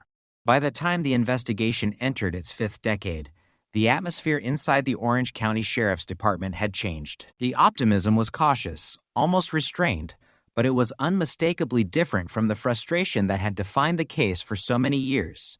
Detectives had learned not to celebrate possibilities. Cold cases had a way of offering hope before collapsing under closer examination. Yet this time, the investigation was moving in a direction no previous detective had ever been able to follow. The DNA was no longer just anonymous biological evidence. It was beginning to point toward a family. Not a name. Not yet. But a family. Genealogists continued building an intricate network of relatives connected through generations of births, marriages, and descendants. Every discovery narrowed the search. A distant cousin identified through shared DNA led to grandparents. Grandparents led to siblings. Siblings led to children. Entire branches of the family tree were reconstructed with painstaking precision, eliminating impossible candidates while preserving every plausible one. Yet the work demanded extraordinary patience. There were no dramatic interrogations, no high-speed pursuits, no anonymous phone calls in the middle of the night. Instead, investigators spent countless hours studying public records, comparing timelines, and asking one deceptively simple question. Who, among all these relatives, could have been in Southern California in July of 1973? That single question eliminated dozens of names. Some individuals had been children. Others had not yet been born. Many lived thousands of miles away. Some had documented military assignments or employment records, placing them elsewhere when Linda disappeared. Slowly, methodically, the enormous family tree became smaller. The investigation was no longer searching through millions of people. It was searching through a manageable list. Each remaining individual required careful examination. Detectives studied employment histories, residential addresses, marriage records, military service, criminal histories, vehicle ownership, any detail that could place or exclude a person from Newport Beach during the summer of 1973. And one name repeatedly refused to disappear: a James Allen Neal. Unlike many others who had been eliminated through documentation, Neal's life history raised questions investigators could not ignore. And he had lived in California during the relevant period. His age aligned with witness descriptions of the offender. His movements during the early 1970s appeared consistent with someone capable of being in Orange County when Linda vanished. And none of this proved guilt. Not even close. A genealogy had done its job. It had pointed investigators toward a possible family connection. Now traditional police work had to take over. Detectives knew they were entering the most delicate phase of the investigation. If Neil was innocent, every assumption had to be challenged. If he was guilty, every piece of evidence had to withstand scrutiny in court. Speculation had no value. Only facts mattered. Investigators quietly assembled everything they could learn about him. Born years before Linda's murder, Neil had lived a life that, from the outside, appeared remarkably ordinary. Friends and acquaintances described a man who blended into everyday society. He worked. He moved between communities. He interacted with neighbors. Nothing immediately distinguished him from thousands of other men living in California during the 1970s. That ordinary appearance deeply unsettled investigators. One of the most difficult realities in homicide investigations is that violent offenders often appear completely unremarkable. There is rarely a sign announcing danger. Neighbors remember polite conversations. Co-workers describe dependable employees. Communities struggle to reconcile ordinary public behavior with horrific private actions. Detectives understood that appearance alone could neither condemn nor clear anyone. Evidence had to speak. The investigative team expanded its review. They searched for any previous contact Neil might have had with law enforcement. Held reports, traffic citations, employment records, addresses near schools. Everything was documented. Patterns slowly began to emerge, not dramatic revelations, but enough information to justify continued investigation. Still, one obstacle remained. The genealogy evidence itself could not establish guilt. It merely suggested that investigators had identified someone worthy of closer examination. They still needed direct forensic confirmation. They needed Neil's DNA. Without it, decades of investigative work could collapse. Obtaining that DNA required patience and absolute secrecy. If investigators approached Neil too early, they risked alerting him before sufficient evidence existed. If they waited too long, opportunities might disappear. Surveillance teams quietly monitored his activities. Every movement was conducted lawfully and carefully documented. Experienced investigators know that people leave DNA almost everywhere they go. A drinking cup, a discarded napkin, a cigarette, a utensil, an item thrown into public trash. Objects most people never think about can become crucial evidence when handled correctly. The challenge was obtaining a sample that unquestionably originated from Neil without violating legal standards. Every step required coordination. Every decision required legal review. The investigation had survived more than 40 years. No one intended to jeopardize it through unnecessary mistakes. Meanwhile, those outside the investigation knew nothing. Linda's family continued living their daily lives unaware that, behind closed doors, detectives might be closer than anyone had ever been to identifying the man responsible for their daughter's murder. Yet the secrecy protected the integrity of the investigation. Premature publicity could influence witnesses. It could affect future legal proceedings. Most importantly, it could give a potential suspect an opportunity to destroy evidence or disappear. The detectives carried the burden alone. They understood that history was watching. Cold case prosecutions present unique challenges. Defense attorneys naturally question memories after decades. Witnesses may no longer be alive. Physical locations change. Evidence must withstand extraordinary scrutiny because so much time has passed. Every conclusion, therefore, required overwhelming support. No shortcuts. No assumptions. Only verifiable facts. Investigators also revisited every original witness statement from 1973. Could Neil's appearance be compared with the composite sketches? Did his known vehicles resemble witness descriptions? Had he lived or worked near any relevant locations? Some details aligned more closely than investigators expected. Others remained inconclusive. The evidence was beginning to form a coherent picture, but detectives refused to force pieces together simply because they wanted answers. Confirmation bias has ended many investigations. Experienced homicide detectives constantly challenge their own theories. Could someone else fit the evidence better? Was another family branch overlooked? Could the genealogy have pointed toward the wrong individual? Every alternative had to be considered before moving forward. The scientific team continued refining the DNA work. Technology had advanced dramatically since the earliest analyses. Profiles that once seemed incomplete could now provide extraordinary precision. Laboratories followed rigorous quality control procedures, understanding that every result might eventually be presented before a jury. There was no room for uncertainty. Eventually, investigators succeeded in obtaining a DNA sample believed to belong to James Allen Neal through lawful investigative means. The moment marked one of the most significant turning points in the history of the case. For decades, detectives had possessed two separate pieces of the puzzle: an unknown DNA profile from the crime scene, a growing list of possible suspects.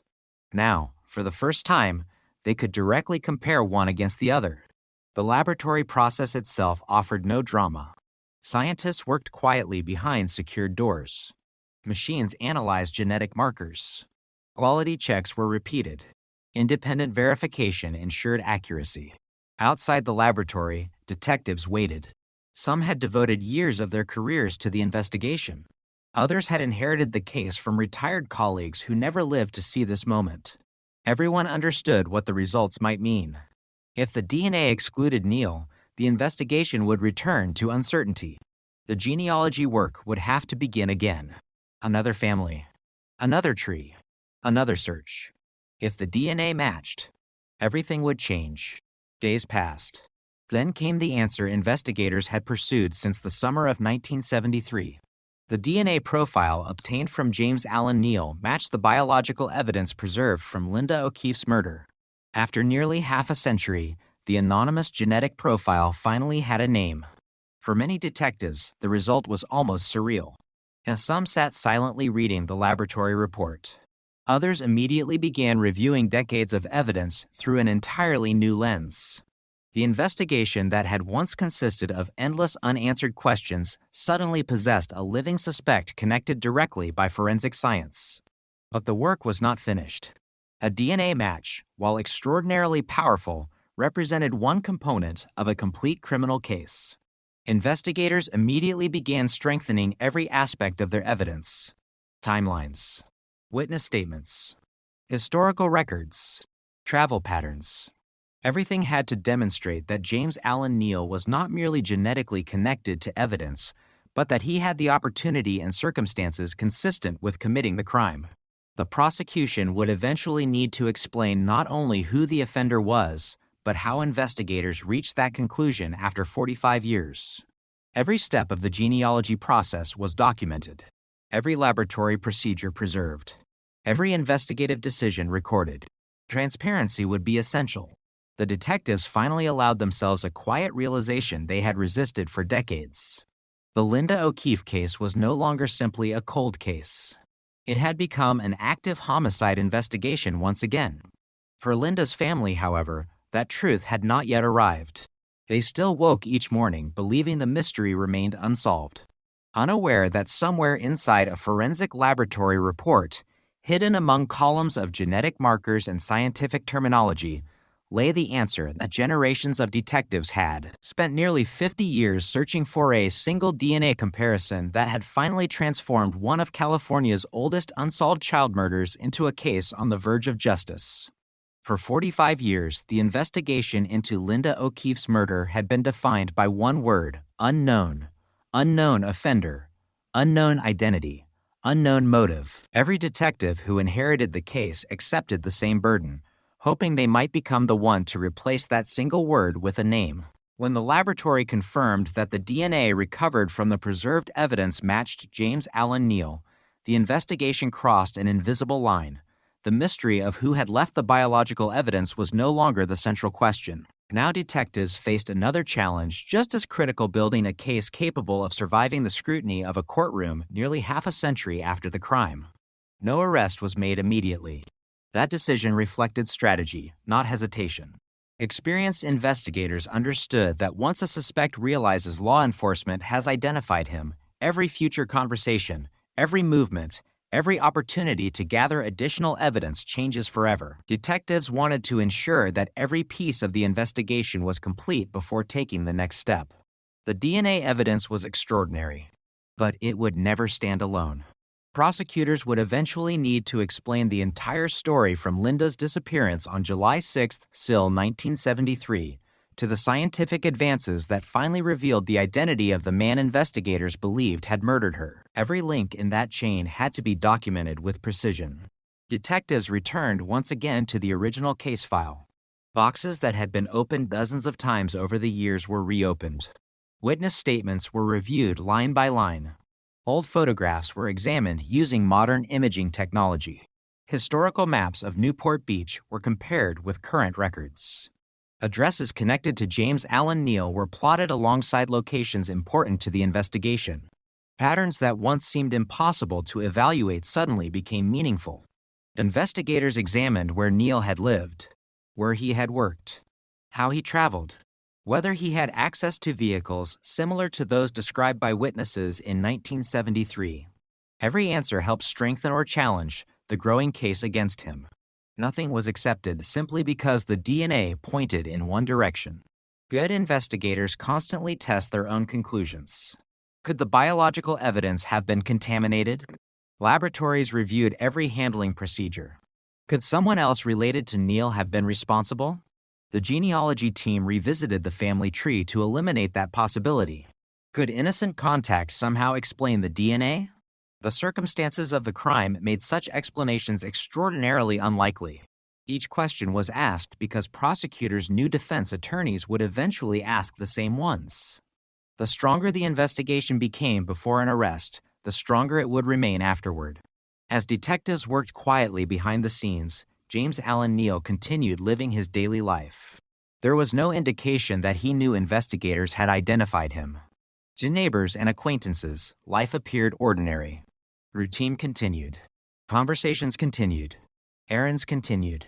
Yet, unknown to him, nearly 50 years of scientific progress had finally caught up with evidence left behind on a summer afternoon in 1973. For investigators, the emotional weight of that realization was difficult to ignore. Many cold cases never reach this point. Evidence deteriorates. Records disappear. Witnesses die. Families lose hope. Linda's case had survived because generation after generation of detectives refused to give up. Every investigator who preserved evidence. Every evidence technician who carefully documented a transfer. Every laboratory scientist who protected fragile biological material. Every detective who resisted closing the file despite decades without progress. Their combined work had made this moment possible. The investigation now entered one of its most carefully planned phases. Senior investigators met with prosecutors from the Orange County District Attorney's Office. The evidence was reviewed collectively. Legal strategy became just as important as investigative strategy. How should the genealogy process be explained? How should decades of scientific development be presented to a jury unfamiliar with advanced DNA analysis? How could prosecutors demonstrate that modern forensic methods remained reliable despite the age of the evidence? These discussions were essential. The science itself had to be understandable. Jurors would eventually need confidence not only in the laboratory results but also in the investigative journey that produced them. Meanwhile, detectives quietly prepared to notify Linda's surviving family. That conversation carried enormous emotional significance. Families waiting decades for answers often experience conflicting emotions when an investigation suddenly reaches a breakthrough. Relief, disbelief, grief renewed, hope, anger, all can arrive at once. Investigators carefully planned how the information would be shared. No family should learn news of such importance through television reports or newspaper headlines. They deserved to hear it directly. Before that meeting occurred, detectives continued strengthening every possible aspect of the case. Historical employment records were verified. Travel histories were reconstructed where possible. Investigators searched for any additional crimes that might reveal behavioral similarities. James Allen Neal's background was examined extensively. Every documented interaction with law enforcement received attention.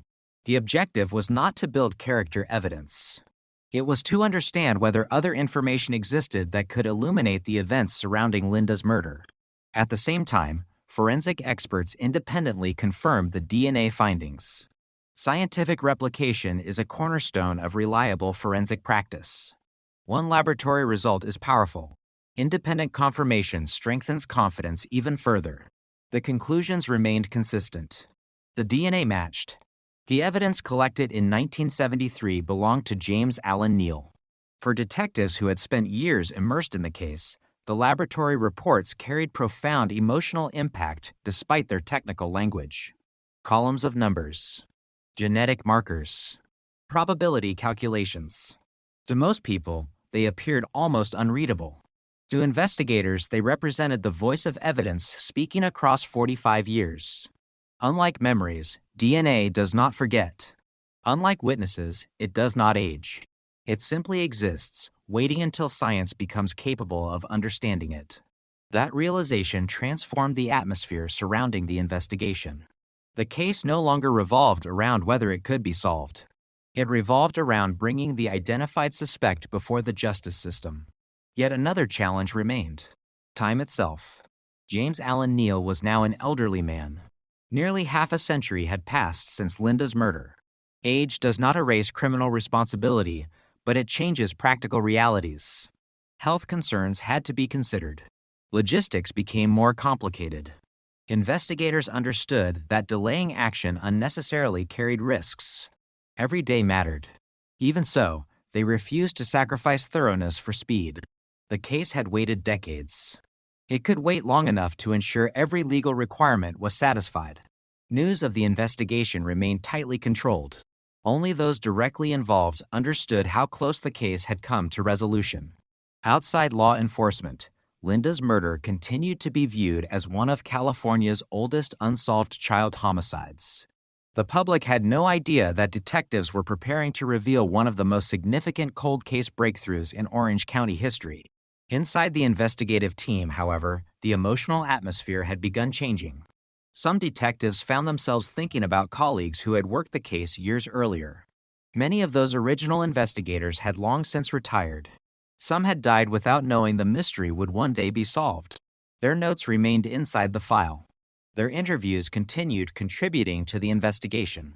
Although they would never witness the final outcome, their work remained present in every page reviewed by the modern team. Cold case investigations often span multiple careers. Justice becomes a relay rather than a sprint. One generation preserves evidence. Another develops new scientific methods. A third finally reaches the truth. The Linda O'Keefe investigation embodied that reality perfectly. No single detective solved the case alone. It was solved through decades of persistence shared across countless investigators, scientists, analysts, prosecutors, and evidence technicians. Each played a role. Each protected the possibility that someday science would answer questions human memory never could. As preparations for an arrest continued, investigators reflected on the extraordinary path the case had taken. In 1973, DNA profiling did not exist. Computers capable of organizing enormous investigative databases barely existed.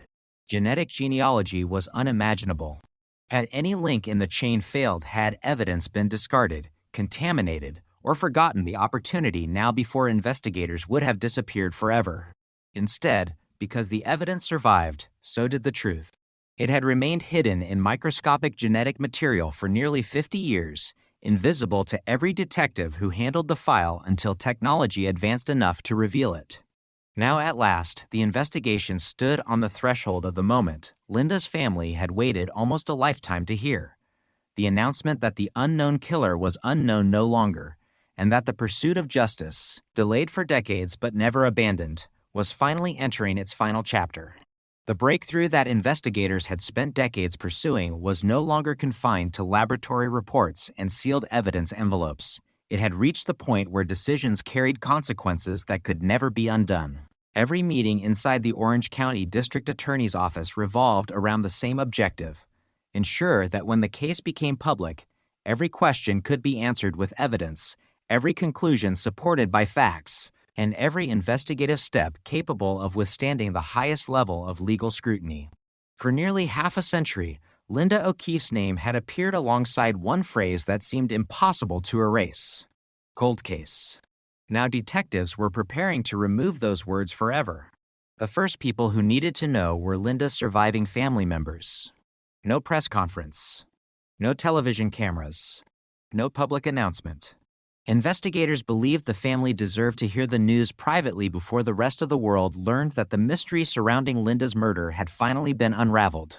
When detectives met with them, the conversation carried an emotional weight few people outside law enforcement ever witness. There are moments in a homicide investigation that no amount of training can make routine. Informing parents or siblings that a loved one has died is one. Returning decades later to explain that the person responsible has finally been identified is another entirely. For the O'Keefe family, nearly 45 years had passed since Linda left swim practice and never returned home.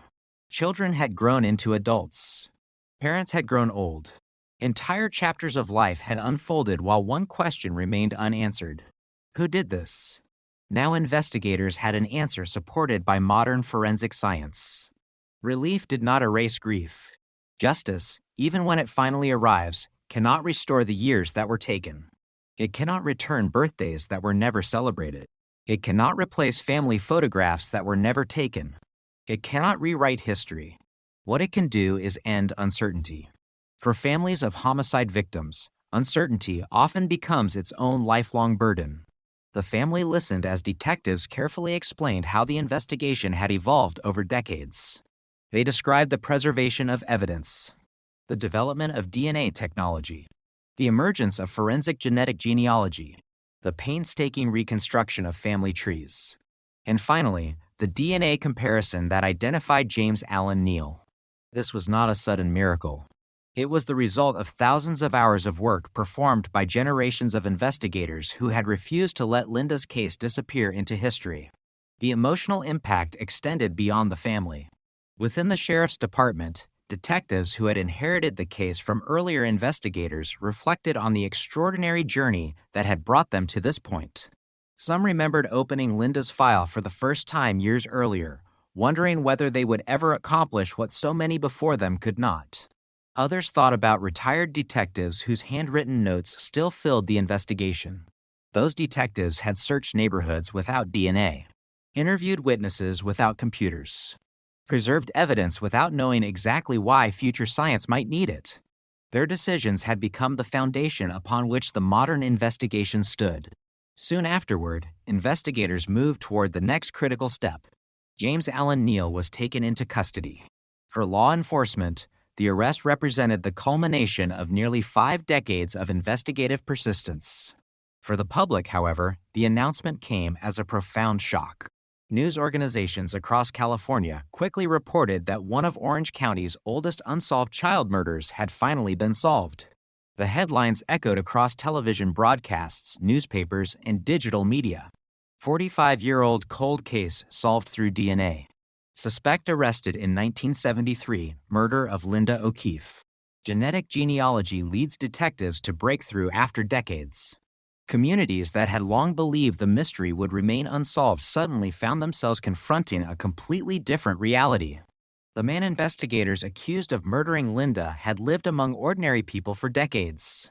He had grown older, worked jobs, built relationships, passed unnoticed through everyday life. To many observers, that realization proved almost as unsettling as the crime itself. It reinforced a difficult truth. Time does not erase responsibility.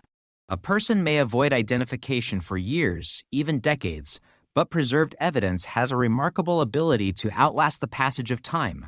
During public announcements, investigators emphasized exactly that point. The success of the case belonged not only to modern DNA science, but also to the original detectives who had protected evidence collected in 1973. Had that evidence been discarded under the assumption it would never become useful, the investigation would likely have remained unsolved forever. The announcement also highlighted the expanding role of forensic genetic genealogy.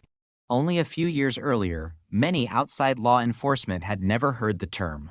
Now it had become one of the most powerful tools available for solving violent crimes committed long before DNA databases existed. Investigators were careful to explain that genealogy alone had not solved the case. It generated investigative leads. Traditional police work confirmed those leads. Finally, direct DNA comparison established the forensic connection. Each step depended upon the others. Science and detective work had functioned together rather than separately.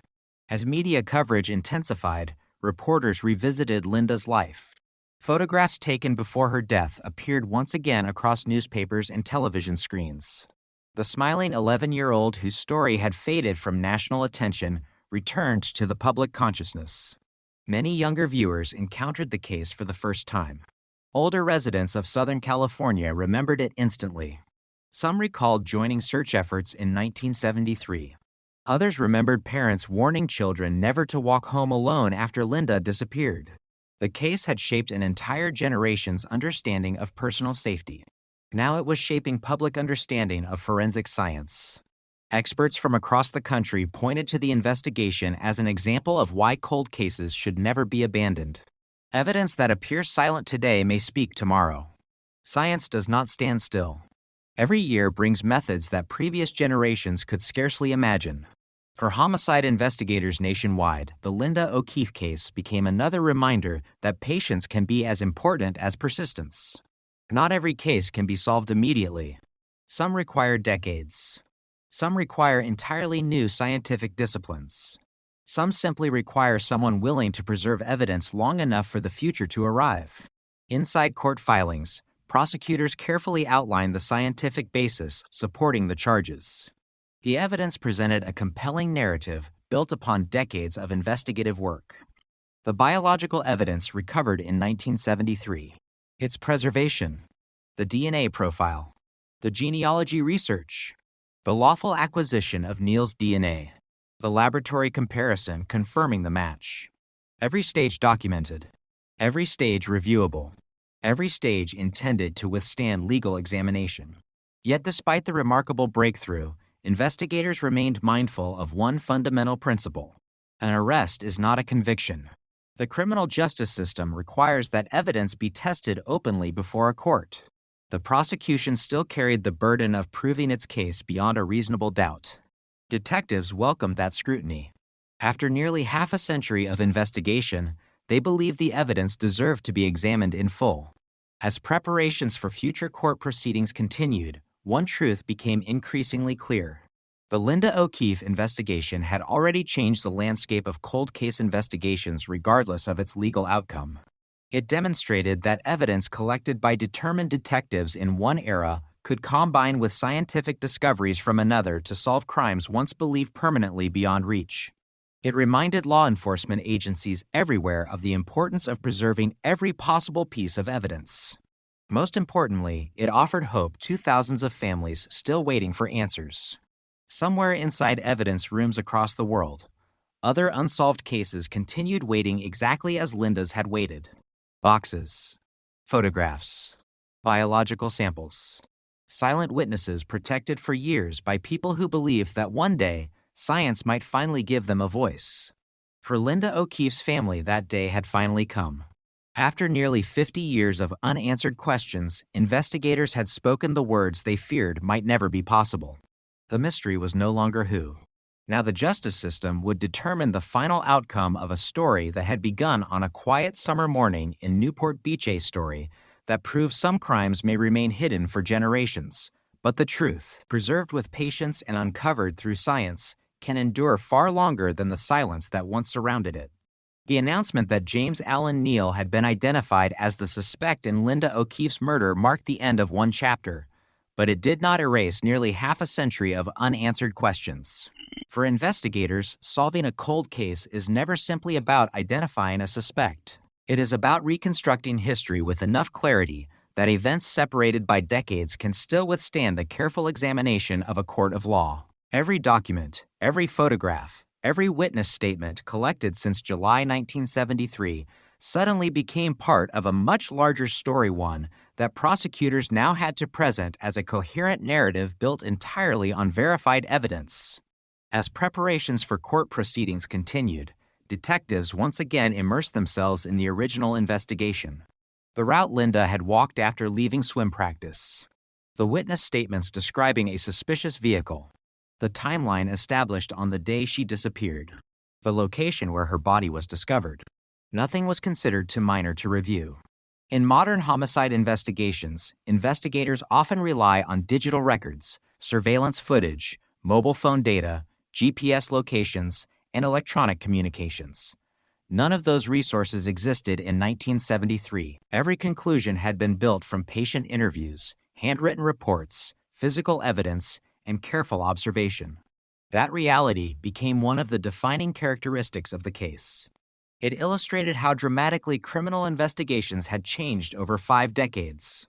The prosecution's case would depend on demonstrating that although investigative methods had evolved, the evidence itself had remained reliable.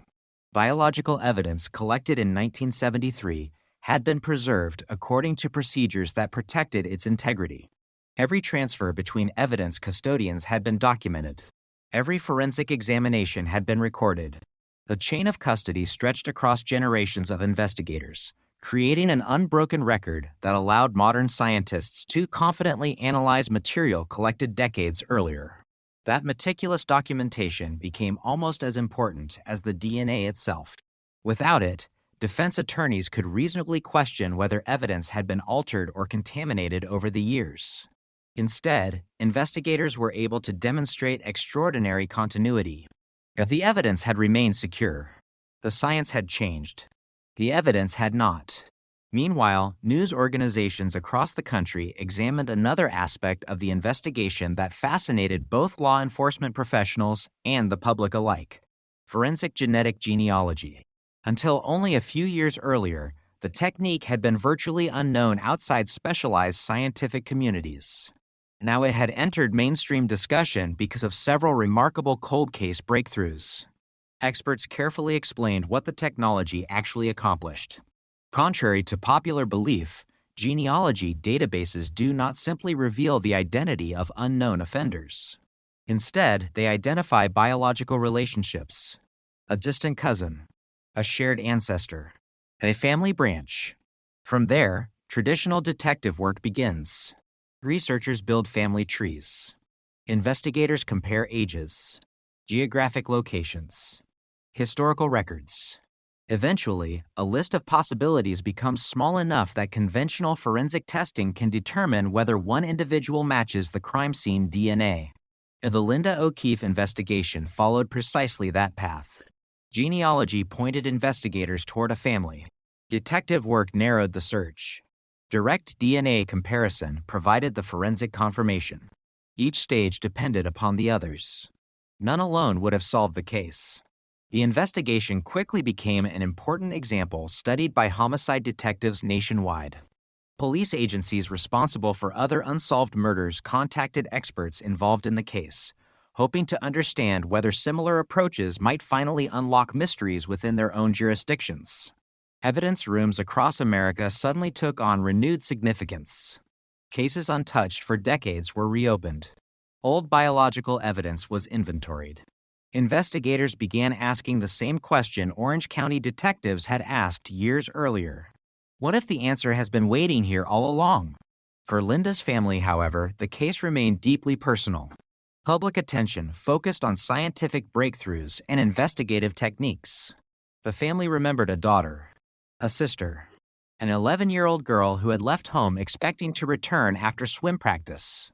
The passage of time had never diminished that loss. Interviews given by family members reflected both gratitude and sorrow. They expressed appreciation for the detectives who refused to abandon the investigation. At the same time, they acknowledged an undeniable truth. Justice delayed for decades can never replace the years that were stolen.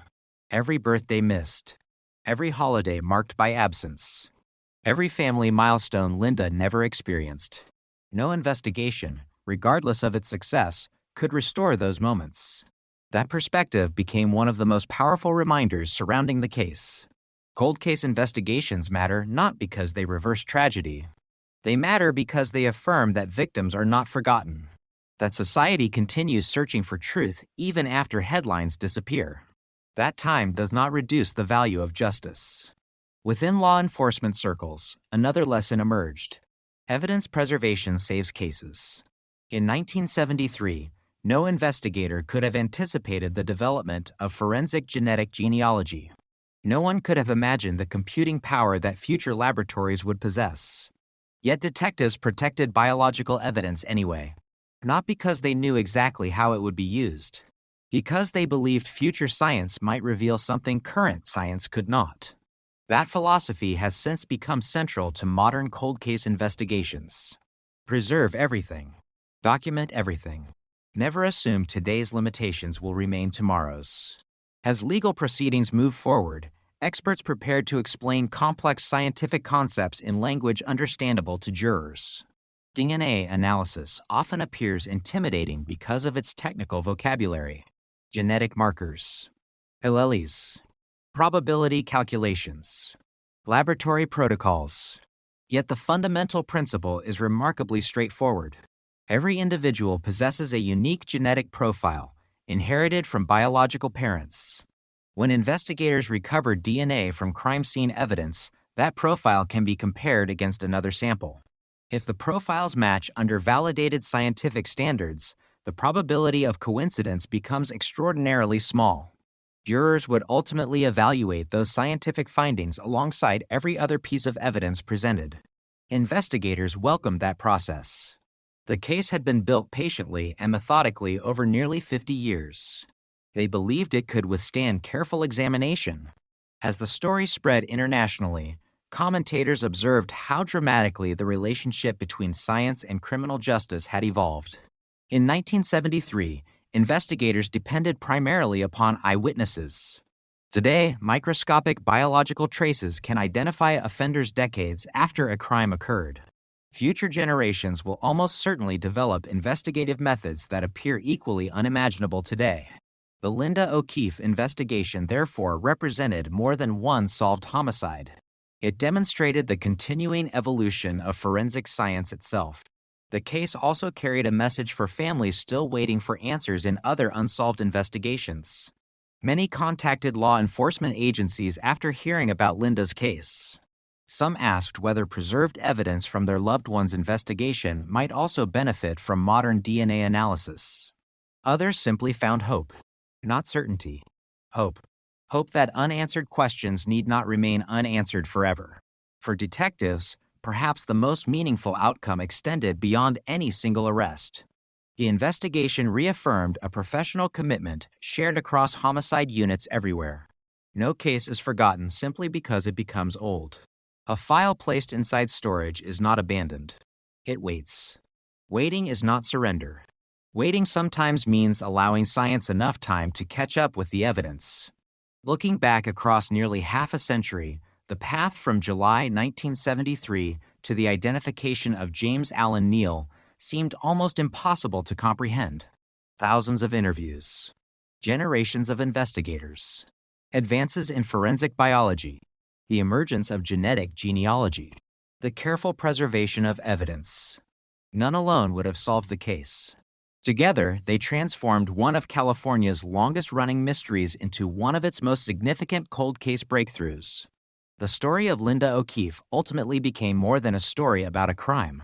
It became a story about persistence, about the quiet determination of investigators who refused to close a file simply because decades had passed, about scientists who expanded the boundaries of what evidence could reveal, about a family that endured unimaginable uncertainty while never losing hope that the truth still existed. And above all, it became a reminder that although time can hide the identity of a killer, it cannot erase the evidence left behind. And when that evidence is preserved with care, the truth may wait patiently for years, even generations, until the day science is finally ready to uncover it. Nearly half a century separated the crime from the breakthrough, but the passage of time never diminished one uncomfortable question that continued to echo throughout the investigation. How had someone allegedly responsible for one of Southern California's most notorious child murders managed to remain unidentified for so long? It was a question investigators examined carefully, not because it changed the evidence, but because understanding the answer could help prevent similar cases from remaining unsolved in the future. The simplest explanation was also the most accurate. The technology needed to identify the offender did not exist in 1973. Detectives working the original investigation did not fail because they lacked determination, By every available account, they pursued the case relentlessly. They interviewed hundreds of witnesses, followed thousands of leads, examined physical evidence with the best forensic methods available, and coordinated with neighboring law enforcement agencies. Their investigation reflected the highest standards of the era. What they lacked was not effort. They lacked the scientific tools that future generations would eventually take for granted. That distinction matters because history sometimes judges old investigations unfairly through the lens of modern technology. Today, investigators routinely compare DNA profiles within ours. Surveillance cameras document countless public spaces. Cell phones record movements. License plate readers monitor traffic. Digital records allow detectives to reconstruct timelines with extraordinary precision. None of those investigative resources existed on the day Linda disappeared. The detectives in 1973 relied almost entirely upon human observation, human memory, physical evidence, and patience. Their ability to preserve crucial evidence despite those limitations became one of the defining reasons the case was ultimately solved. As forensic experts later explained, the biological evidence collected during the original investigation remained remarkably valuable because it had been carefully protected. Evidence technicians followed procedures that prevented unnecessary contamination. Detectives documented every transfer. Laboratory personnel maintained detailed records. Those seemingly routine administrative decisions became priceless decades later. Inside evidence rooms, discipline often appears invisible. There are no dramatic headlines celebrating properly labeled envelopes or carefully completed chain of custody forms. Yet those quiet acts of professionalism frequently determine whether justice remains possible years later. Linda O'Keefe's case demonstrated that principle with extraordinary clarity. The investigation also reshaped conversations about the future of cold case work. Police departments across the United States began reassessing long unsolved investigations involving preserved biological evidence. Cases once considered dormant suddenly appeared worthy of renewed attention. Investigators asked new questions. Has this evidence ever undergone modern DNA testing? Could forensic genealogy provide new investigative leads? Has laboratory technology improved since the last examination? Those questions opened opportunities that had not existed only a decade earlier. The success of several genealogy-assisted investigations encouraged agencies to establish specialized cold case units dedicated entirely to reviewing older homicides. Instead of viewing time as an obstacle, detectives increasingly viewed preserved evidence as a resource waiting for improved science. That philosophical shift represented one of the most important legacies of Linda O'Keefe's case. The investigation influenced more than one prosecution. It influenced investigative thinking itself. Meanwhile, criminologists studying solved cold cases observed another recurring pattern. Violent offenders often assume that surviving the first years after a crime dramatically reduces the likelihood of arrest. Historically, that belief contains some truth. Witness memories fade. Physical evidence deteriorates. Public attention shifts elsewhere. Yet DNA fundamentally altered that equation. Unlike memories, genetic evidence does not become less unique over time. If preserved correctly, it can remain scientifically valuable for decades. As laboratory methods improve, old evidence often becomes more useful rather than less. That reversal has transformed the psychology of cold case investigations. Time no longer benefits offenders in quite the same way it once did. Every year may instead bring better technology, more comprehensive databases, more sophisticated analytical methods, more opportunities for identification. The Linda O'Keefe investigation became a compelling illustration of that transformation. For the public, however, the story remained deeply emotional. Scientific breakthroughs captured headlines, but people continued returning to the image of an 11-year-old girl walking home from swim practice on a warm July afternoon. The simplicity of her routine made the tragedy profoundly unsettling. She was not engaged in dangerous activity.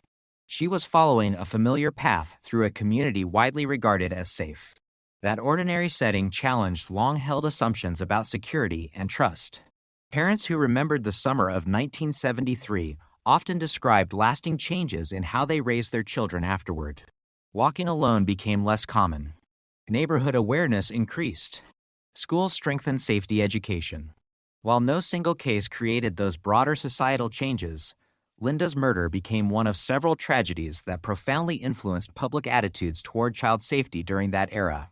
As the investigation gained renewed attention, historians and criminal justice experts reflected upon another remarkable aspect of the case. It represented cooperation across generations. The detectives who first processed the crime scene could never have anticipated forensic genealogy. The scientists developing DNA analysis decades later had never met Linda. The prosecutors preparing the eventual case inherited work begun long before many of them entered law school. Each generation contributed something essential. Without the original investigators, there would have been no preserved evidence. Without forensic scientists, the DNA could not have been interpreted. Without genealogists, investigators might never have identified the suspect. Without modern detectives, those scientific discoveries could never have been transformed into a criminal investigation. Justice emerged not from one extraordinary individual, but from decades of collective persistence. That realization resonated deeply within law enforcement. Cold case work often receives less public attention than active investigations. It unfolds quietly, patiently, without immediate results. Yet cases like Linda's demonstrate why that work remains indispensable. Every preserved file represents unfinished responsibility. Every evidence box contains unanswered questions. Some may never be solved. Others may simply be waiting for tomorrow's technology. Educational institutions also began referencing the investigation when teaching forensic science and criminal investigation. Students examined how evolving laboratory methods changed investigative possibilities. Legal scholars explored the evidentiary standards surrounding forensic genealogy. Ethicists discussed privacy considerations associated with genealogical databases. The case therefore extended beyond criminal justice into broader conversations about science, technology, and society. Its influence reached classrooms as well as courtrooms. For Linda's family, however, those broader discussions remained secondary. Their focus never shifted from the young girl whose future ended in 1973. Every public conversation about DNA technology ultimately returned to her memory. Investigators consistently emphasized that point during interviews. The science mattered because it served the victim. The technology mattered because it answered a question left unresolved for decades. Without Linda's story, there would have been no investigation to solve. As months passed following the public announcement, many people found themselves revisiting newspaper archives and television reports from the original investigation. The contrast proved striking. Black and white photographs from 1973 sat beside modern forensic graphics explaining DNA analysis. Hand-drawn investigative maps appeared alongside digital reconstructions. The evolution of criminal investigation unfolded almost visually across half a century. Few cases illustrated that progression so clearly. Looking back, one realization became impossible to ignore. The evidence had never stopped telling the truth. It simply spoke a language investigators could not yet understand. For decades, the biological material collected from the crime scene contained the identity of the person who left it. The information was always there, hidden, silent, waiting. Science eventually learned how to listen. That lesson reached far beyond one investigation. It reminded detectives everywhere that evidence should never be underestimated simply because contemporary technology cannot fully explain it. Today's mystery may become tomorrow's certainty. Today's unanswered question may become tomorrow's scientific demonstration. Linda O'Keefe's case stood as living proof of that principle. It showed that persistence is measured not only in hours worked or interviews conducted, but also in the willingness to preserve hope across generations to protect evidence, maintain records, and believe that someday, even if decades must pass, the truth hidden inside the smallest fragment of biological evidence can finally emerge into the light, carrying with it the answers that an entire community has waited nearly 50 years to hear. When investigators looked back over the Linda O'Keefe case after the DNA breakthrough, one fact stood above every other. The investigation had never truly stopped. Public attention had faded. Headlines had disappeared. Detectives had retired. But somewhere inside evidence lockers, laboratory files, and carefully archived reports, the the search for Linda's killer had continued without interruption. The case had survived because countless people, many of whom never met one another, believed that unanswered questions deserved another chance. Cold cases are often misunderstood. From the outside, they appear frozen in time. In reality, they evolve. Each scientific discovery changes the questions investigators are able to ask. Each technological advancement allows evidence to be examined from a new perspective. The Linda O'Keefe investigation demonstrated this evolution better than almost any case in California. In 1973, detectives asked witnesses what they had seen. By the 1990s, they asked laboratories what DNA could reveal. By the 2010s, they asked whether genealogy could identify relatives of an unknown offender. The evidence remained the same. Only the questions changed. That transformation became one of the defining lessons of the investigation. During interviews following the case's breakthrough, experienced detectives often reflected on the importance of persistence rather than luck. People sometimes described the DNA match as a miracle. Investigators viewed it differently. Science did not accidentally solve the case. The breakthrough became possible because evidence had been collected properly, preserved carefully, documented consistently, and re-examined whenever technology advanced. Luck may create opportunities. Professionalism determines whether those opportunities can be used. The original investigators could not know DNA would someday identify the offender. They simply understood that evidence should never be discarded if there remained even the smallest possibility it might matter in the future. That philosophy ultimately changed everything. The case also highlighted another reality familiar to homicide detectives: that justice rarely follows a straight path. For decades, investigators pursued countless leads that ultimately proved unrelated. Witnesses sincerely believed they had important information. Anonymous callers accused innocent people. Potential suspects were investigated and eliminated. Each dead end consumed valuable time and resources. From today's perspective, those efforts might appear unsuccessful. They were not. Every eliminated suspect narrowed the investigation. Every verified fact strengthened the integrity of the final case. Knowing who did not commit a crime can be nearly as important as discovering who did. As prosecutors continued preparing their case, forensic specialists carefully documented every scientific procedure involved in identifying James Allen Neal. The genealogy process received particular attention because it represented a relatively new investigative method. Experts emphasized a crucial distinction. Genetic genealogy did not establish criminal guilt. It generated investigative leads. The legal evidence came from the direct DNA comparison between Neal's sample and the biological evidence preserved from the crime scene. That distinction preserved the integrity of the investigation. Genealogy opened the door. Traditional forensic science confirmed who had walked through it. Legal scholars closely followed the case because it reflected the changing relationship between technology and criminal justice. Scientific progress often develops more rapidly than legal systems adapt. Cortez therefore play an essential role in evaluating new investigative methods while protecting established legal standards. The Linda O'Keefe investigation became part of that broader conversation. And not because it abandoned traditional principles. Because it demonstrated how new technology could operate within them. Evidence still required authentication. Scientific procedures still required validation. Suspects still retained legal rights. The pursuit of justice remained governed by the same constitutional protections that existed long before DNA analysis became possible. For the broader public, however, the investigation carried a far more personal message. Many people remembered exactly where they were when they first learned Linda had disappeared in July 1973. Others were too young to remember the original crime, but followed the breakthrough decades later. Together, both generations witnessed something remarkable. A mystery that had once seemed permanent had finally reached an answer.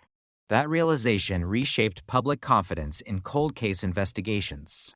Families connected to other unsolved crimes found renewed hope. Organizations supporting victims encouraged law enforcement agencies to review preserved biological evidence. Cold case units across the country experienced increased public interest. The message spreading through the criminal justice community was clear. Age alone should never determine whether a homicide investigation deserves attention. As long as evidence survives, possibility survives. Within Orange County, investigators also reflected on how dramatically their profession had changed over the course of the case. The detectives who first responded in 1973 communicated through radios and paper reports. The detectives solving the case decades later relied upon advanced forensic laboratories, digital databases, and specialized genealogical researchers. Despite those differences, one essential principle had remained unchanged. Listen to the evidence. Avoid assumptions. And follow verified facts wherever they led. Technology may change investigative methods. It cannot replace disciplined detective work. That truth appeared repeatedly throughout the Linda O'Keefe investigation. Every scientific advance required careful interpretation. Every laboratory result required investigative context. Every lead required verification. As science did not eliminate detective work, it expanded what detectives were capable of accomplishing. The investigation also reminded law enforcement agencies of the value of institutional memory. Cold cases often survive because experienced investigators carefully document not only what they know, but how they know it. Yet future detectives inherit far more than evidence. They inherit reasoning, hypotheses, eliminated suspects, investigative strategies, questions that remain unanswered. The Linda O'Keefe file represented nearly 50 years of accumulated professional knowledge. Each detective contributed another chapter. None could complete the story alone. Public discussions surrounding the case frequently returned to Linda herself. It was easy to become fascinated by DNA technology, by genealogy, and by decades of investigative persistence. Yet investigators consistently reminded audiences that the true focus remained an 11-year-old girl whose life ended far too soon. The purpose of every scientific breakthrough was not technological achievement. It was accountability. Every advance in forensic science ultimately serves the same objective: giving victims a voice when they can no longer speak for themselves. As forensic experts lectured at conferences after the breakthrough, Linda's case became a powerful teaching example. Students learned about evidence preservation, crime scene documentation, chain of custody, DNA profiling, genetic genealogy, interagency cooperation. Each component illustrated how solving complex investigations often depends upon cumulative excellence rather than dramatic moments. There was no single instant when the mystery disappeared. Instead, thousands of careful decisions made across decades gradually removed uncertainty until only one conclusion remained consistent with all the evidence. That process reflected the highest ideals of criminal investigation: patience over haste, evidence over speculation, verification over assumption. Looking across nearly 5 decades, the investigation appeared almost impossible in scope. A child disappeared on a quiet summer afternoon. A community searched desperately for answers. Generations of detectives refused to surrender. Scientists transformed the possibilities of forensic analysis. Evidence silently preserved the truth through changing decades. Eventually, those separate threads converged into one investigation capable of answering a question that had haunted Orange County since 1973. The story of Linda O'Keefe therefore became more than a solved homicide. It became a testament to the extraordinary distance that justice can travel when people refuse to abandon it. Years may pass. Technology may change. Entire generations may come and go. But when evidence is preserved with care and pursued with unwavering determination, the truth possesses a remarkable ability to endure, waiting quietly through the passing decades until the day someone finally uncovers the story it has been carrying all along. By the time the Linda O'Keefe investigation became recognized as one of California's most significant cold case breakthroughs, its impact extended far beyond Orange County. What had begun as a heartbreaking child murder in the summer of 1973 had evolved into a landmark example of how perseverance, evidence preservation, and scientific innovation could converge across generations. Yet for the detectives who had carried the case through decades of uncertainty, the greatest lesson was not about technology alone. It was about the responsibility to never allow time to become an excuse for abandoning the search for truth. Cold cases occupy a unique place within criminal investigations. Unlike active cases, they unfold across decades rather than days. The detectives who begin them are rarely the ones who finish them. Each generation inherits unanswered questions from the last. Every transfer of responsibility becomes an act of trust. One investigator believes another, years later, may discover what they could not. The Linda O'Keefe investigation embodied that principle with remarkable clarity. The original detectives processed the crime scene without the benefit of DNA science. The next generation introduced forensic biology. Another embraced computerized investigative systems. Still another applied forensic genetic genealogy. Each advancement depended upon the careful work completed by those who came before. Without that continuity, the investigation would almost certainly have remained unsolved. This realization profoundly influenced homicide investigators across the country. Police departments began reevaluating evidence storage policies. Laboratories reviewed procedures for preserving biological material collected from violent crimes. Training academies emphasized meticulous documentation,